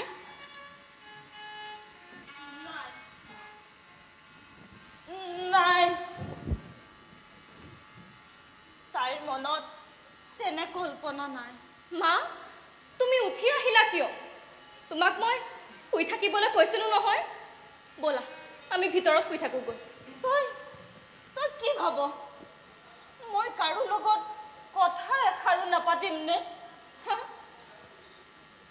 দিন মাহ বছৰ ধৰি এইদৰে লেকেটা লাগি পৰি আছো মোৰ কাৰণে এইখন ঘৰ নহয় যেন বন্দী কৰি ৰখা পোতাশালহে আৰু আৰু তই ভাব মই কাৰো লগত কথা এষাৰো নাপাতিম কিন্তু মা তুমি এতিয়া সুস্থ নহয় মই অন্তত তোতকৈ বেছি সুস্থ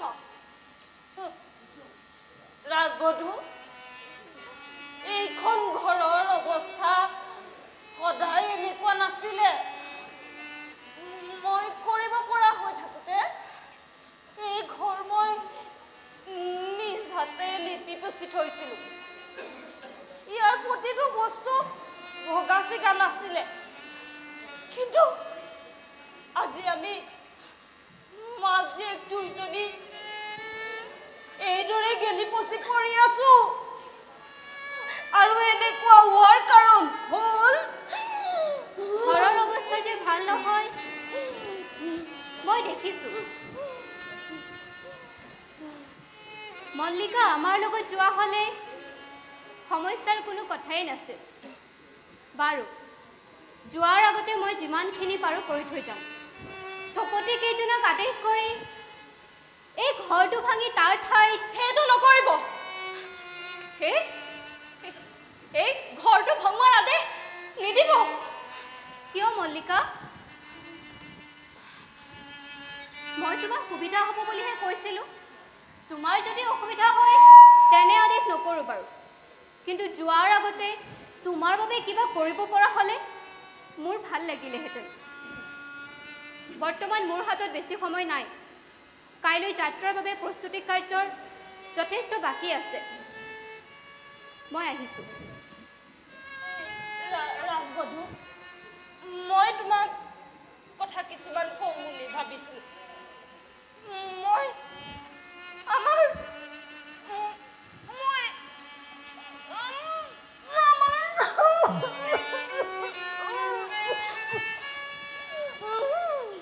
আপোনাৰ কষ্টৰ কথা মই বুজিছোঁ যোৱাৰ আগতে মই যিমানখিনি পাৰোঁ কৰি থৈ যাম বৰ্তমান ৰাজ অনুচৰ কেইজন মোৰ বাবে বাহিৰত অপেক্ষা কৰি আছে মই আহিছোঁ মল্লিকা আহোঁ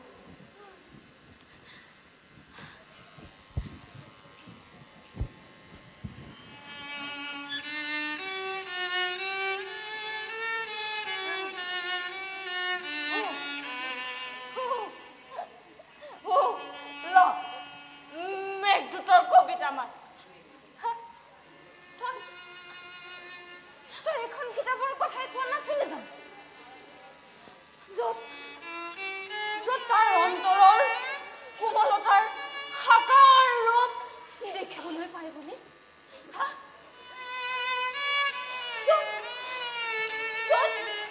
তাৰ অন্তৰৰ কোমলতাৰ আৰু অধিক সাকাৰ ৰূপ দেখিবলৈ পালি নহয় মল্লিকা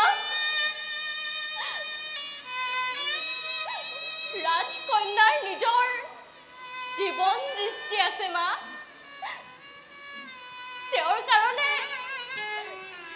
তেওঁৰ কাৰণে আনক জগৰীয়া নকৰিবা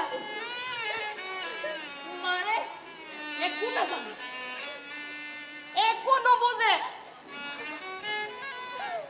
মাৰে ভাৱনাৰ গভীৰতালৈও যাব নাজানে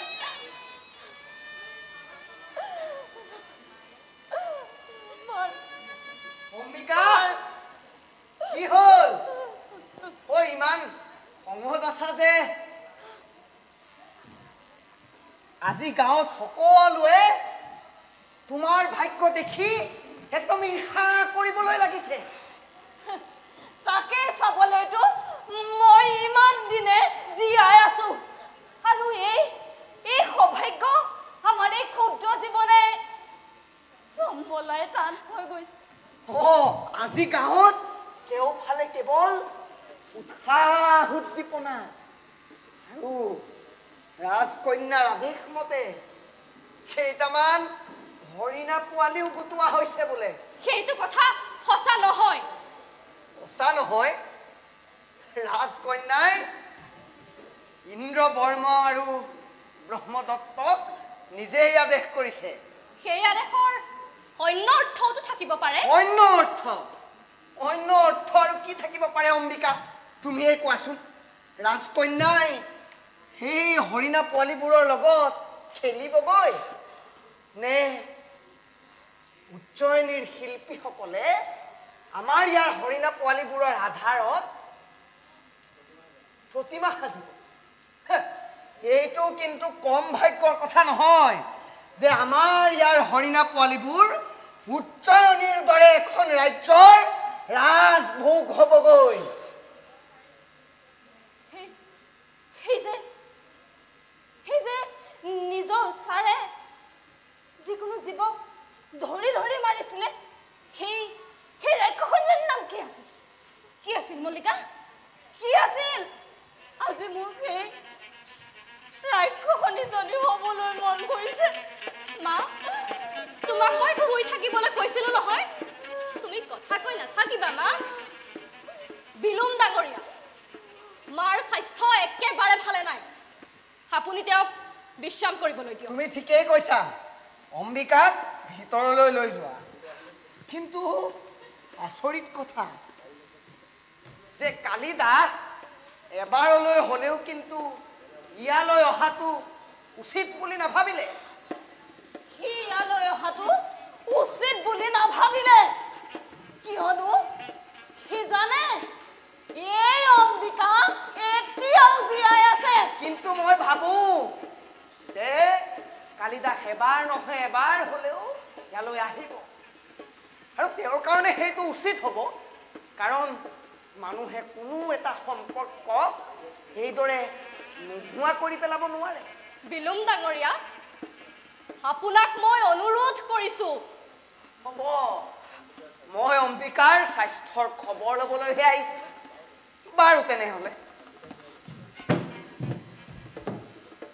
পিছে অম্বিকা, কিবা বস্তুৰ অভাৱ অনুভৱ কৰিলে ক'বলৈ কুণ্ঠাবোধ নকৰিবা। আপুনি মোক বাধ্য নকৰিব বিলুম ডাঙৰীয়া।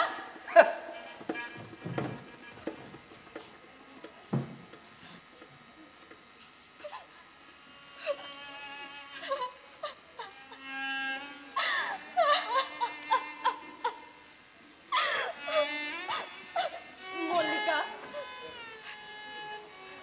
এতিয়াও কান্দিছ? হা, সেই মানুহটোৰ কাৰণে কান্দিছ? মা, তেওঁৰ কথা একো নকবা মা, একো নকবা।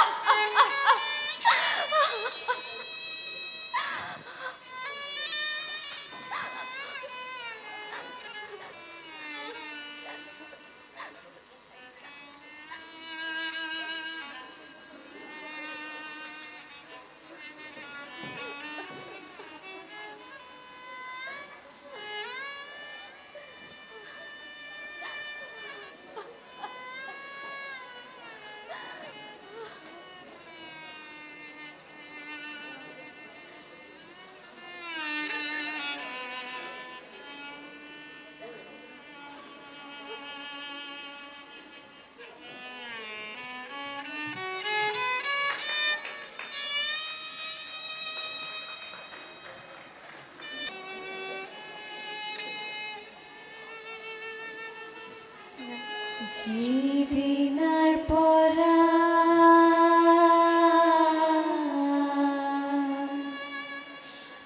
মোর তেজরে কোনোবা আহিলে মোর কোলা কালিদাস! পাহরিল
মল্লিকা মল্লিকা মই মামা চোৱাহিচোন বৰষুণে মামাৰ কি দুৰ্গতি কৰিলে মামা এই বৰষুণত আপুনি ইয়াত এই বৰষুণৰ পৰা ৰক্ষা পাবলৈ তোমাৰ ঘৰখনৰ বাহিৰে অন্য আশ্ৰয় নাপালো ভাবিলো যিয়েই নহওক সেই মামাৰ কাৰণে অন্তত তুমি সেই আগৰ মল্লিকাজনীয়েই হৈ আছা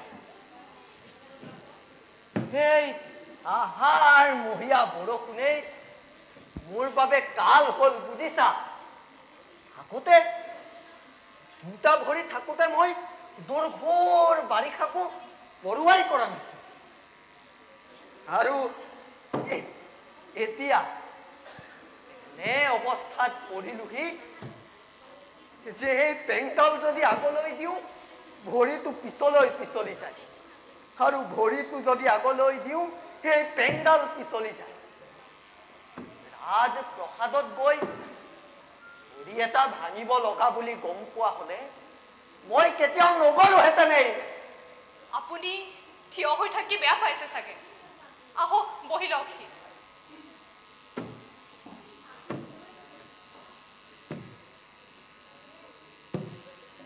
তুমি ঘৰখনৰ অৱস্থা কেনেকুৱা কৰি থৈছা মল্লিকা অম্বিকাৰ লগতে ঘৰখনৰো অৱস্থা একেবাৰে নোহোৱাই হ'ল দেৱী প্ৰিয়ংগু মঞ্জুৰীয়ে তোমালৈ দিয়া বস্ত্ৰ আৰু অলংকাৰ হেনো তুমি উভতাই পঠিয়ালা আৰু এই ঘৰটোৰ মেৰামতিৰ কাৰণে হেনো তেওঁ কেইজনমান স্থপতিক পঠিয়াইছিল মোৰ সেইবোৰৰ দৰকাৰ নাছিল জুইকুৰা জ্বলাই দিওঁ নাই নাই নাই নালাগে নালাগে বৰষুণ এৰিছে এখোজ দুখোজকৈ ঘৰ সোমাবগৈ পাৰিলেই ৰক্ষা পাম তুমি কাশ্মীৰৰ কথা কিবা শুনিছা নেকি মই অনবৰতে ভিতৰতে থাকো বাহিৰৰ খবৰ মই কিদৰে জানো মই শুনিছো শুনিছো কিন্তু মোৰ বিশ্বাস হোৱা নাই অৱশ্যে বিশ্বাস হৈছেও কাৰণ ৰাজনীতিত কিবা এটা নোহোৱাটো যিমানেই সম্ভৱ হোৱাটো কিন্তু সিমানেই সম্ভৱ কিন্তু খবৰটোনো কি খবৰটো হৈছে যে সম্ৰাটৰ মৃত্যু হৈছে কাশ্মীৰত বিৰোধী শক্তিবোৰ জাগি উঠিছে আৰু তাৰেই পৰা অহা আহত সৈনিক এজনৰ মুখত শুনিছো যে কালিদাসে হেনো কাশ্মীৰ এৰি কেনিবা গুচি গৈছে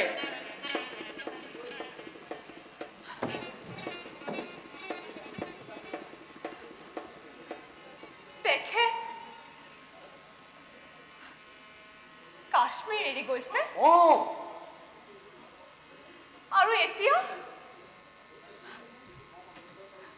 এতিয়া আকৌ উজ্জয়িনীলৈ যাবগৈ নাই নাই নাই নাই উজ্জয়িনীলৈ যোৱা নাই তাৰ মানুহবোৰে কোৱাৰ মতে কালিদাসে হেনো সন্ন্যাস গ্ৰহণ কৰি কাশীলৈ গুচি গৈছে কিন্তু মোৰ বিশ্বাস হোৱা নাই কিন্তু কোনো অসম্ভৱ নহয় এফালে ৰাজনীতি আৰু এফালে কালিদাসৰ জীৱন দুইটাৰ ভিতৰতে মই আজিলৈকে কাকো চিনিব নোৱাৰিলো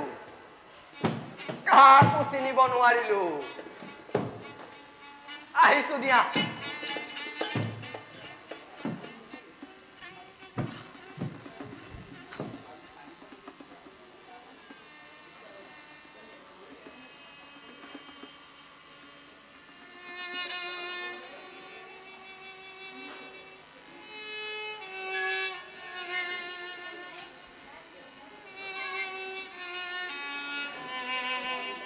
গগনতে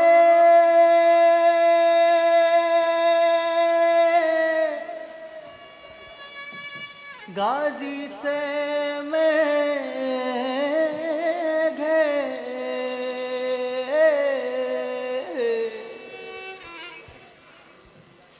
আকাশ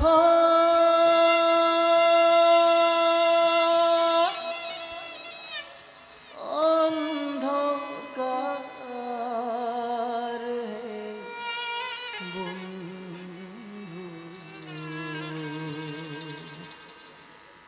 মই তোমার না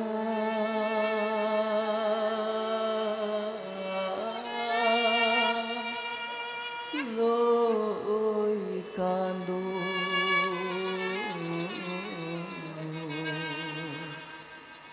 মই তোমার না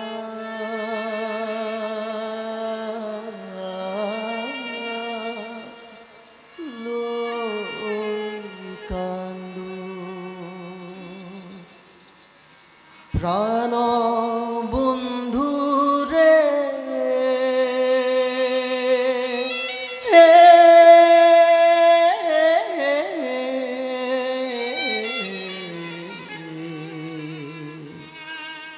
মই তোমার না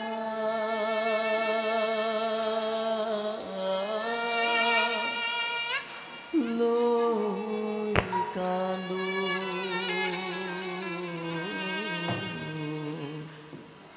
মই তোমার না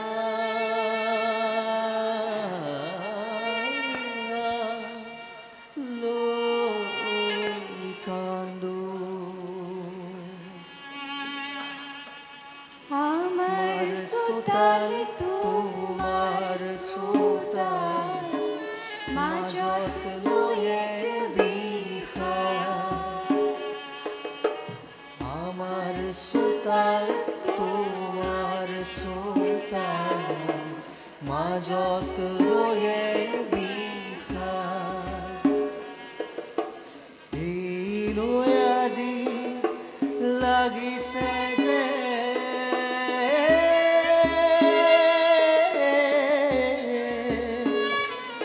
অন্তহীন জলধিৰে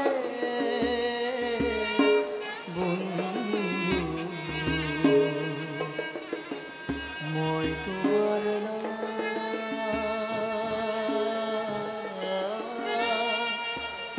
লৈ কান্দো মই তোমাৰ না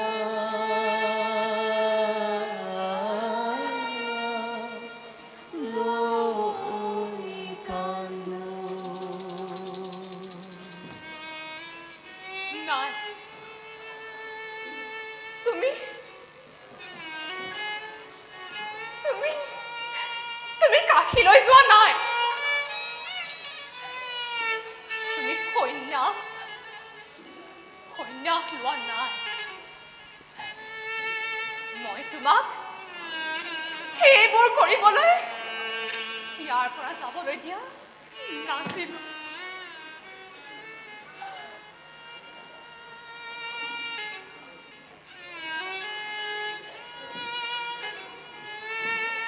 মই তোমাক কেতিয়াও মোৰ জীৱনৰ পৰা আঁতৰি যাবলৈ দিয়া নাই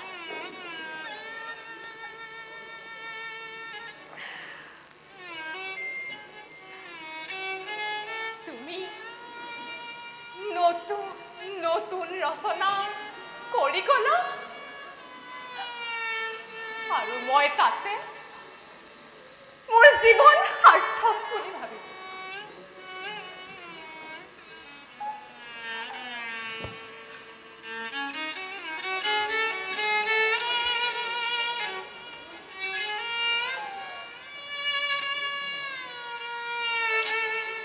ভাবিলো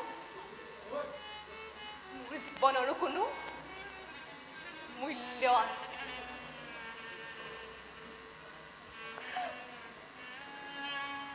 কিন্তু তুমি আজি মোৰ জীৱন এনেদৰে নিৰৰ্থক কৰি পেলালা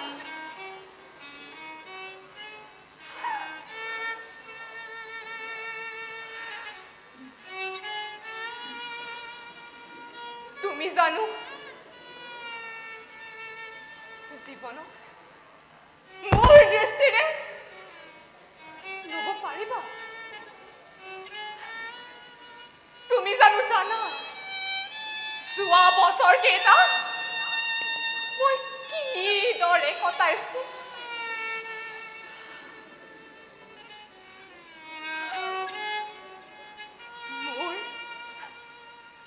মোৰ এই দুচকুৰ আগত কি ঘটিছে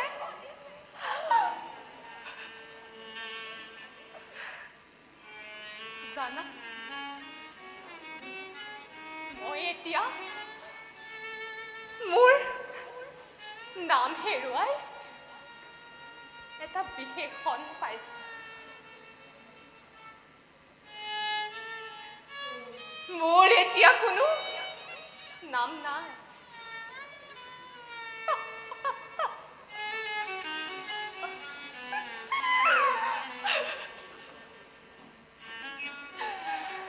মই মাত্ৰ এটা বিশেষণ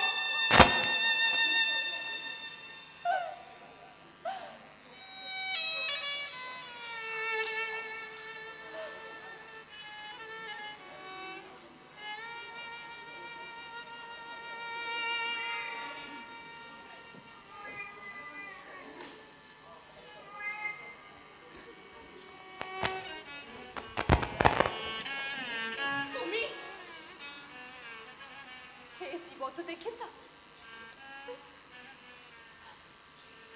সেয়া মোৰ অভাৱৰ কথা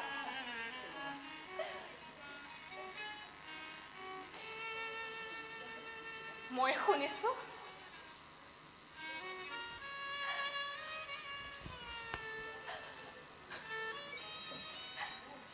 উজ্জয়িনীত হেনো তোমাৰ অপবাদ হৈছে তুমি হেনো বহুত সময় সেই বেশ্যাবোৰৰ লগত কটোৱা কিন্তু তুমি জানো বেশ্যা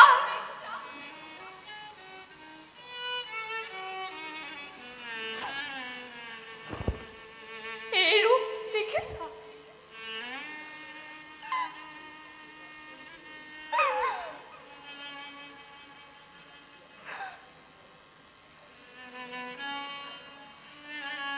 মই সেই সকলো সহিম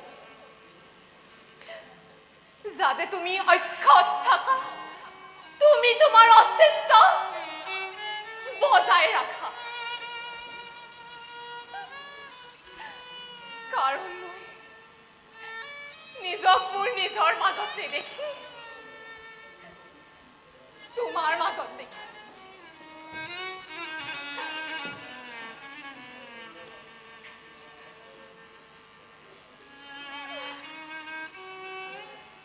আৰু আজি মোৰ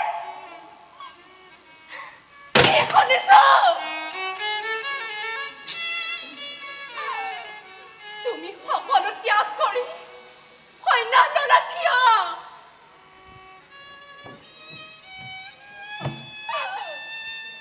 তুমি উদাসীন হলা কিয়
আৰু চিনি পোৱা নাই আৰু চিনি নোপোৱাটোৱেই স্বাভাৱিক সঁচাকৈ ক'বলৈ গ'লে মই নিজেই নিজক চিনিব পৰা নাই তুমি এইদৰে ভৰ লাগি ৰলা যে মোক দেখি আচৰিত হৈছা আচৰিত এয়া যে তুমি বিশ্বাসেই হোৱা নাই দেখিছো তুমিও সেই আগৰ তুমি হৈ থকা নাই চবেই সলনি হৈ গ'ল বহুদিন ভাগৰে যুগৰে তিতি মই ইয়াৰ বাস্তৱটো চাই যাওঁ বুলি আহিছিলোঁ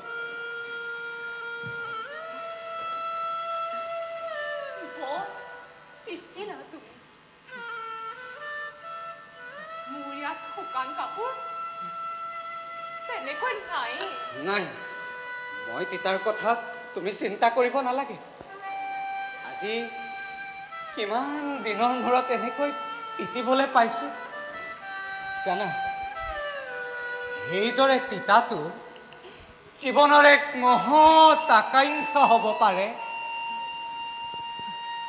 ভাগৰ লাগিছে ভাগৰ লাগিছে কিন্তু বৰষুণে ভাগৰ কমাই পেলাইছে সঁচাকৈ তোমাক একেবাৰে চিনিব নোৱাৰা হ'ল আৰু তুমিনো ক'ত চিনিব পৰা হৈ আছা এই ঘৰখনৰ কিমান সলনি হ'ল মই ভাবিছিলো চব একেই থাকিব য'ত আছিল ত'ত যেনে আছিল তেনেই থাকিব কিন্তু একোৱেতো যথাস্থানত নাই তুমি চব সলাই পেলালা তুমি চবে সলালা মই নহয় জানিছো তুমি সলোৱা নাই কিন্তু মল্লিকা মই ভবাই নাছিলো যে এই ঘৰখনো কেতিয়াবা মোৰ অচিনাকি যেন লাগিব আৰু তোমাকো বৰ আচু হোৱা যেন লাগিছে সেইকাৰণে কৈছো কিজানি বস্তুবোৰৰ সলনি হোৱা নাই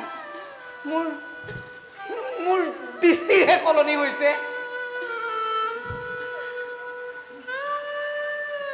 বৰ ভাগৰিলা তুমি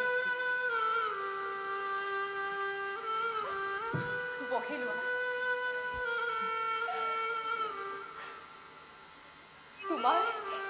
তোমাৰ চকু জুৰি দেখি এতিয়াও লগা নাই যে তুমি সম্পূৰ্ণকৈ সুস্থ হৈ উঠিছা বহুত দিন ভাগৰি জুগৰি আহিছো যে জানা কাশ্মীৰলৈ যোৱাৰ সময়ত মই যি কাৰণে ইয়ালৈ নাহিলো আজি মই সেই কাৰণে আহিছো মামাৰ মুখত তুমি আজিহে কাশ্মীৰ এৰা বুলি গম পালো কিয়নো যি বাঁধনে মোক কত বছৰে পিন্ধি ৰাখিছিল এই বাঁধনৰ পৰা আজি মই মুক্ত কাশ্মীৰৰ মানুহে মই সন্ন্যাস লোৱা বুলি ভাবিছে কিন্তু মই সন্ন্যাস লোৱা নাই মই আকৌ কালিদাস হৈ জীয়াই থাকিব বিচাৰো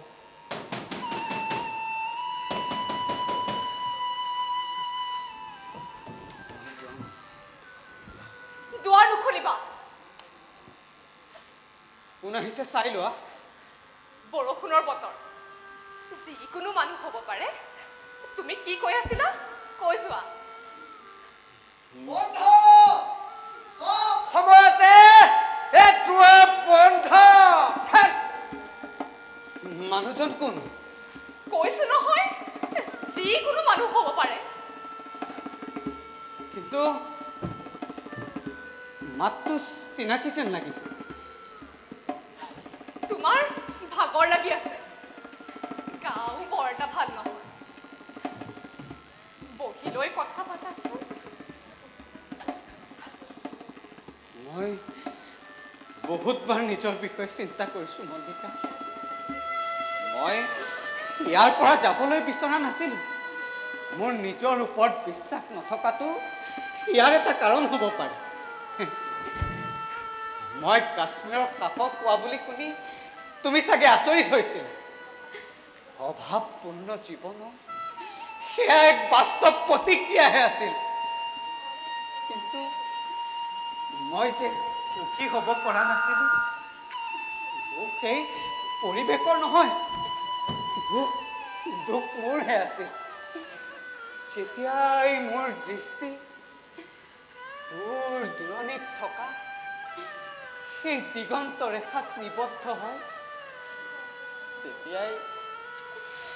তেতিয়াই মোৰ অন্তৰখন মোচৰ খাই উঠে।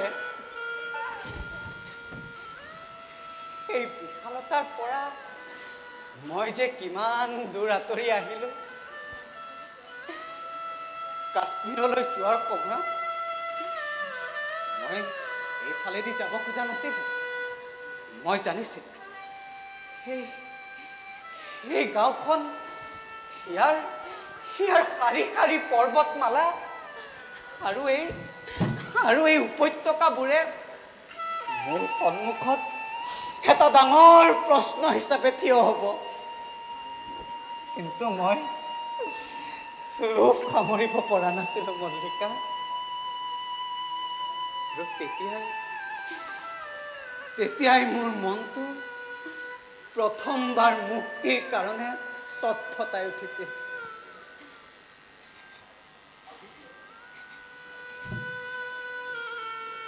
এইবাৰ মই তোমাৰ ওচৰলৈ নাহিম। তোমাৰ দুচকুৱে মোৰ অস্থিৰ মনটো আৰু অস্থিৰ কৰি পেলাব বুলি ভাবিছিলোঁ। জানা, মানুহে কয় মই বোলে তাত বহুত কিবা কিবি ৰচনা কৰিলোঁ, কিন্তু মইহে জানো মই যে তাত একোৱে লিখিব নোৱাৰিলোঁ। মেঘদূতৰ যক্ষৰ বেদনা মোৰেই অন্তৰত, আৰু বিৰহ পীড়িতা যখিনী তুমি অভিজ্ঞান শকুন্তলাৰ ৰূপত মই তোমাকেই দেখিছিলোঁ। মই ভাবিছিলোঁ সেই সকলোবোৰ যেন তুমি পঢ়িবলৈ পোৱা, কিন্তু সম্বন্ধ আৰু যোগাযোগ এনেকৈ নোহোৱা হৈছিল যে নহয়, সম্বন্ধ নোহোৱা হোৱা নাছিল।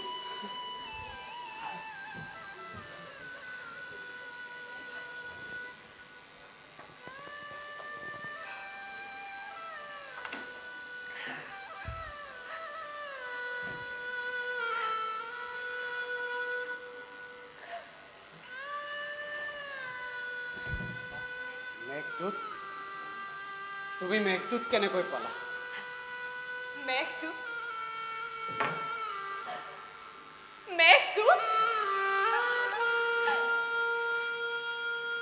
মোৰ ওচৰত তোমাৰ সকলো ৰচনা আছে।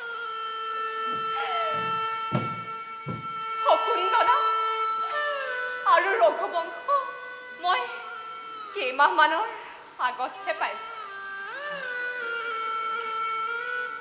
মোৰ সকলো ৰচনা তোমাৰ ওচৰত আছে, আৰু তাৰ কাৰণে ধন?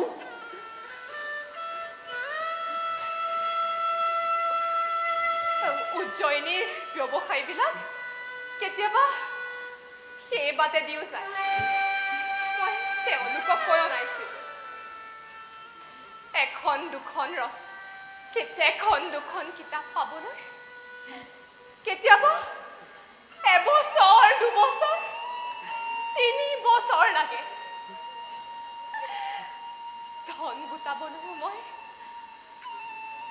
অযথ সময় পাইছে। যি অভাৱে মোক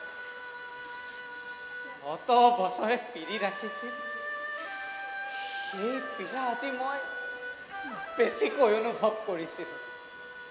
মই বহুত দিন আগতে ইয়ালৈ ঘূৰি আহিব লাগিছিল আৰু সেই বৰষুণ জাকত তিতিব লাগিছিল আৰু তিতি তিতি ৰচনা কৰিব লাগিছিল, যিবোৰ মই এতিয়াও ৰচনা হোৱা নাই।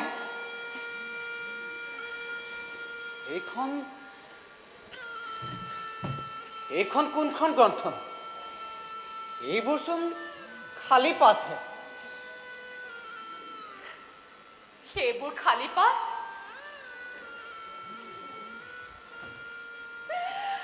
মই নিজ হাতেৰে তোমালৈ চিলাই থৈছিলো। ভাবিছিলো তুমি যেতিয়া ৰাজধানীৰ পৰা আহিবা, সেইবোৰ মই তোমাক উপহাৰ দিম। তোমাক তোমাৰ জীৱনৰ সৰ্বশ্ৰেষ্ঠ মহাকাব্য তাতে লিখিবলৈ কম। কিন্তু তুমি নহাত সেইবোৰ তাতেই পৰি থাকিল আৰু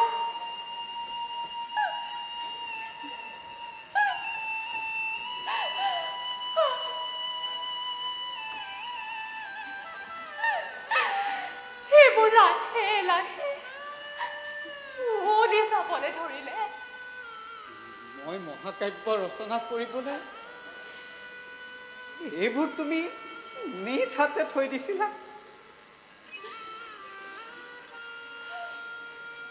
এইবোৰচোন পানীৰ টোপাল। নিঃসন্দেহে বৰষুণৰ নহয়। তোমাৰ চকুকেইটাই ইয়াত বহুত কিবা কিবি ৰচনা কৰিলে। এইবোৰত জানো লিখিবলৈ কিবা বাকী আছে? কিন্তু মল্লিকা, আমাৰতো জীৱন বাকী আছে।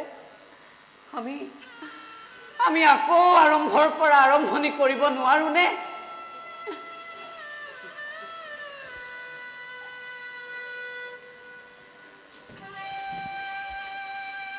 মল্লিকা, সেয়া কোনে কান্দিছে?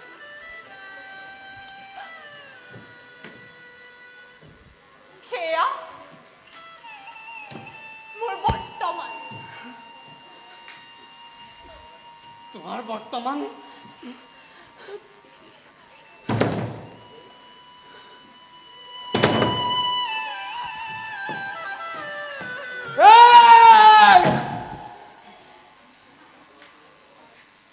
বৰষুণৰ বতৰ, পিছল খাই পৰিলো আৰু পৰিলগৈ একেবাৰে খালত। আৰু কত দিন কলো, এই বিলু ইমান ওপৰলৈ নাযাবি। কিন্তু বিলুমে শুনে ক'ত? আগতে আহিলো, দুৱাৰ বন্ধ। আকৌ আহিলো, আকৌ দুৱাৰ বন্ধ।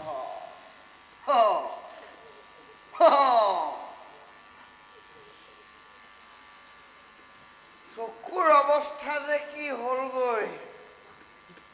কেতিয়াবা চিনাকি মানুহকো বৰ অচিনাকি যেন লাগে, আৰু অচিনাকিকো কেতিয়াবা চিনাকি যেন নালাগে। এইজন ইমান চিনাকি মানুহ, কিন্তু মইতো মানুহটোক চিনি পোৱা নাই। হে বন্ধু, তুমি মোক চিনি পাইছানে নাই?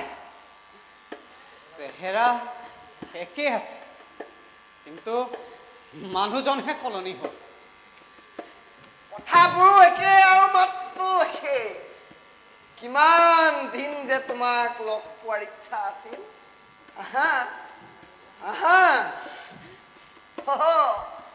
আলিংগন নিদিয়া? ঠিকে আছে। মোৰ গা লেতেৰা হয় নাই? নে মোক ঘিণ কৰা, কিন্তু এইদৰে তোমাৰ আৰু মোৰ সম্বন্ধ নোহোৱা হ'ব নোৱাৰে। তুমি কৈছিলা নাই হা যে তোমাৰ আৰু মোৰ বহুত ওচৰৰ সম্পৰ্ক বুলি কৈছিলা হা? তেতিয়াও ইয়াত লগ পালো, আজিও লগ পালো। আচৰিত কথা। এই মল্লিকা, ইমান দিনৰ মূৰত ঘৰলৈ অতিথি আহিছে, শুশ্ৰূষা নকৰা? সেই গাঁৱৰ হৰিণা পোৱালীবোৰৰ প্ৰতি কালিদাসৰ কিমান মৰম, তুমি সেই কথা জানানে? কালিদাস এটা অকণমানি হৰিণা পোৱালী সেইখন ঘৰতো আছে। তুমি চাগে মল্লিকাৰ ছোৱালীজনীক দেখা নাই। তাইৰ চকু কেইটাও হাইলা হৰিণাৰ দৰে। কিন্তু অষ্টাবক্ৰই কি কয় জানা? অষ্টাবক্ৰই কয় যে তুমি কালিদাসে অষ্টাবক্ৰই কোৱা কথাটো জনাটো নিবিচাৰা নহয়? মই তেওঁ কোৱা কথা বিশ্বাস নকৰো। মই ভাবো তেখেতে কোৱা কথাটো সঁচা নে মিছা কালিদাসে হয়তো ক'ব পাৰিব। মল্লিকাৰ ছোৱালীজনীৰ চেহেৰা প্ৰকৃততে বিলুমৰ লগত মিলে নে বেলেগ?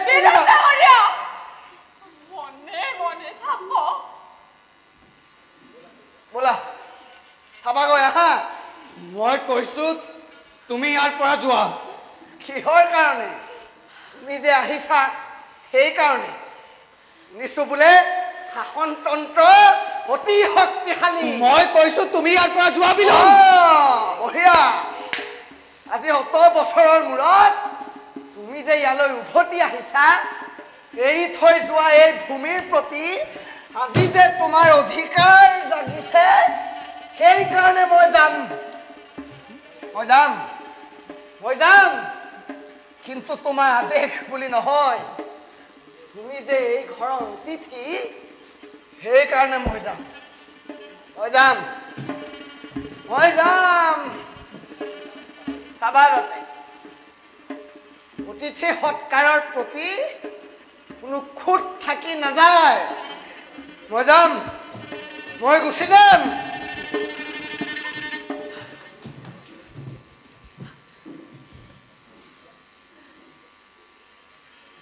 তুমি কি ভাবিছা? ভাবিছো আহাৰ মাহত এনেকুৱা এটা দিন আছে, একেই আকাশ, একেই মেঘ আৰু সেই একেই বৰষুণ। দুই উপত্যকাত মই যে এটা হৰিণা পোৱালি পাইছিলো, মনত আছে? তুমি তাৰ শুশ্ৰূষা কৰিছিলা। তুমি আৰু কিবা ভাবি আছিলা? আৰু ভাবিছো সেইটোৱে উপত্যকা, পৰ্বত শিখৰলৈ যোৱাৰ বাটো সেইটোৱে।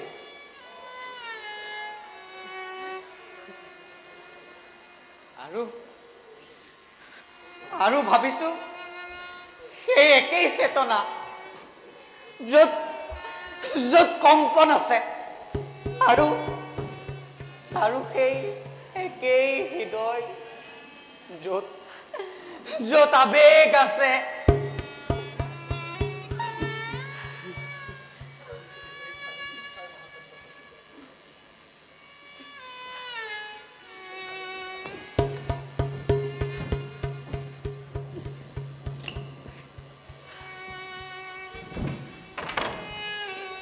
কিন্তু এই খালী পৃষ্ঠাৰ মহাকাব্যখন তেতিয়া ৰচনা হোৱা নাছিল। তুমি আকৌ নতুনকৈ আৰম্ভ কৰাৰ কথা কৈছিলা? কৈছিল। সম্ভৱতঃ এয়া ইচ্ছাৰ লগত সময়ৰ দ্বন্দ্বহে আছে। দেখিছো সময়হে অধিক শক্তিশালী। কাৰণ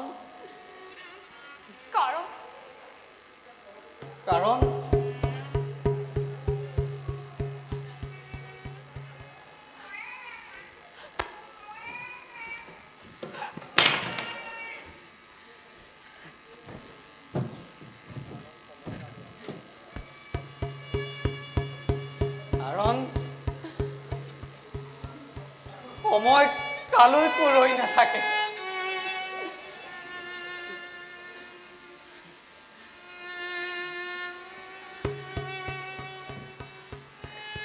কালিদা,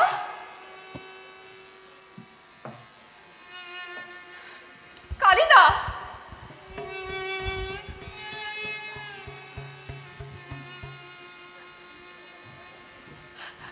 কালিদা, কালিদা।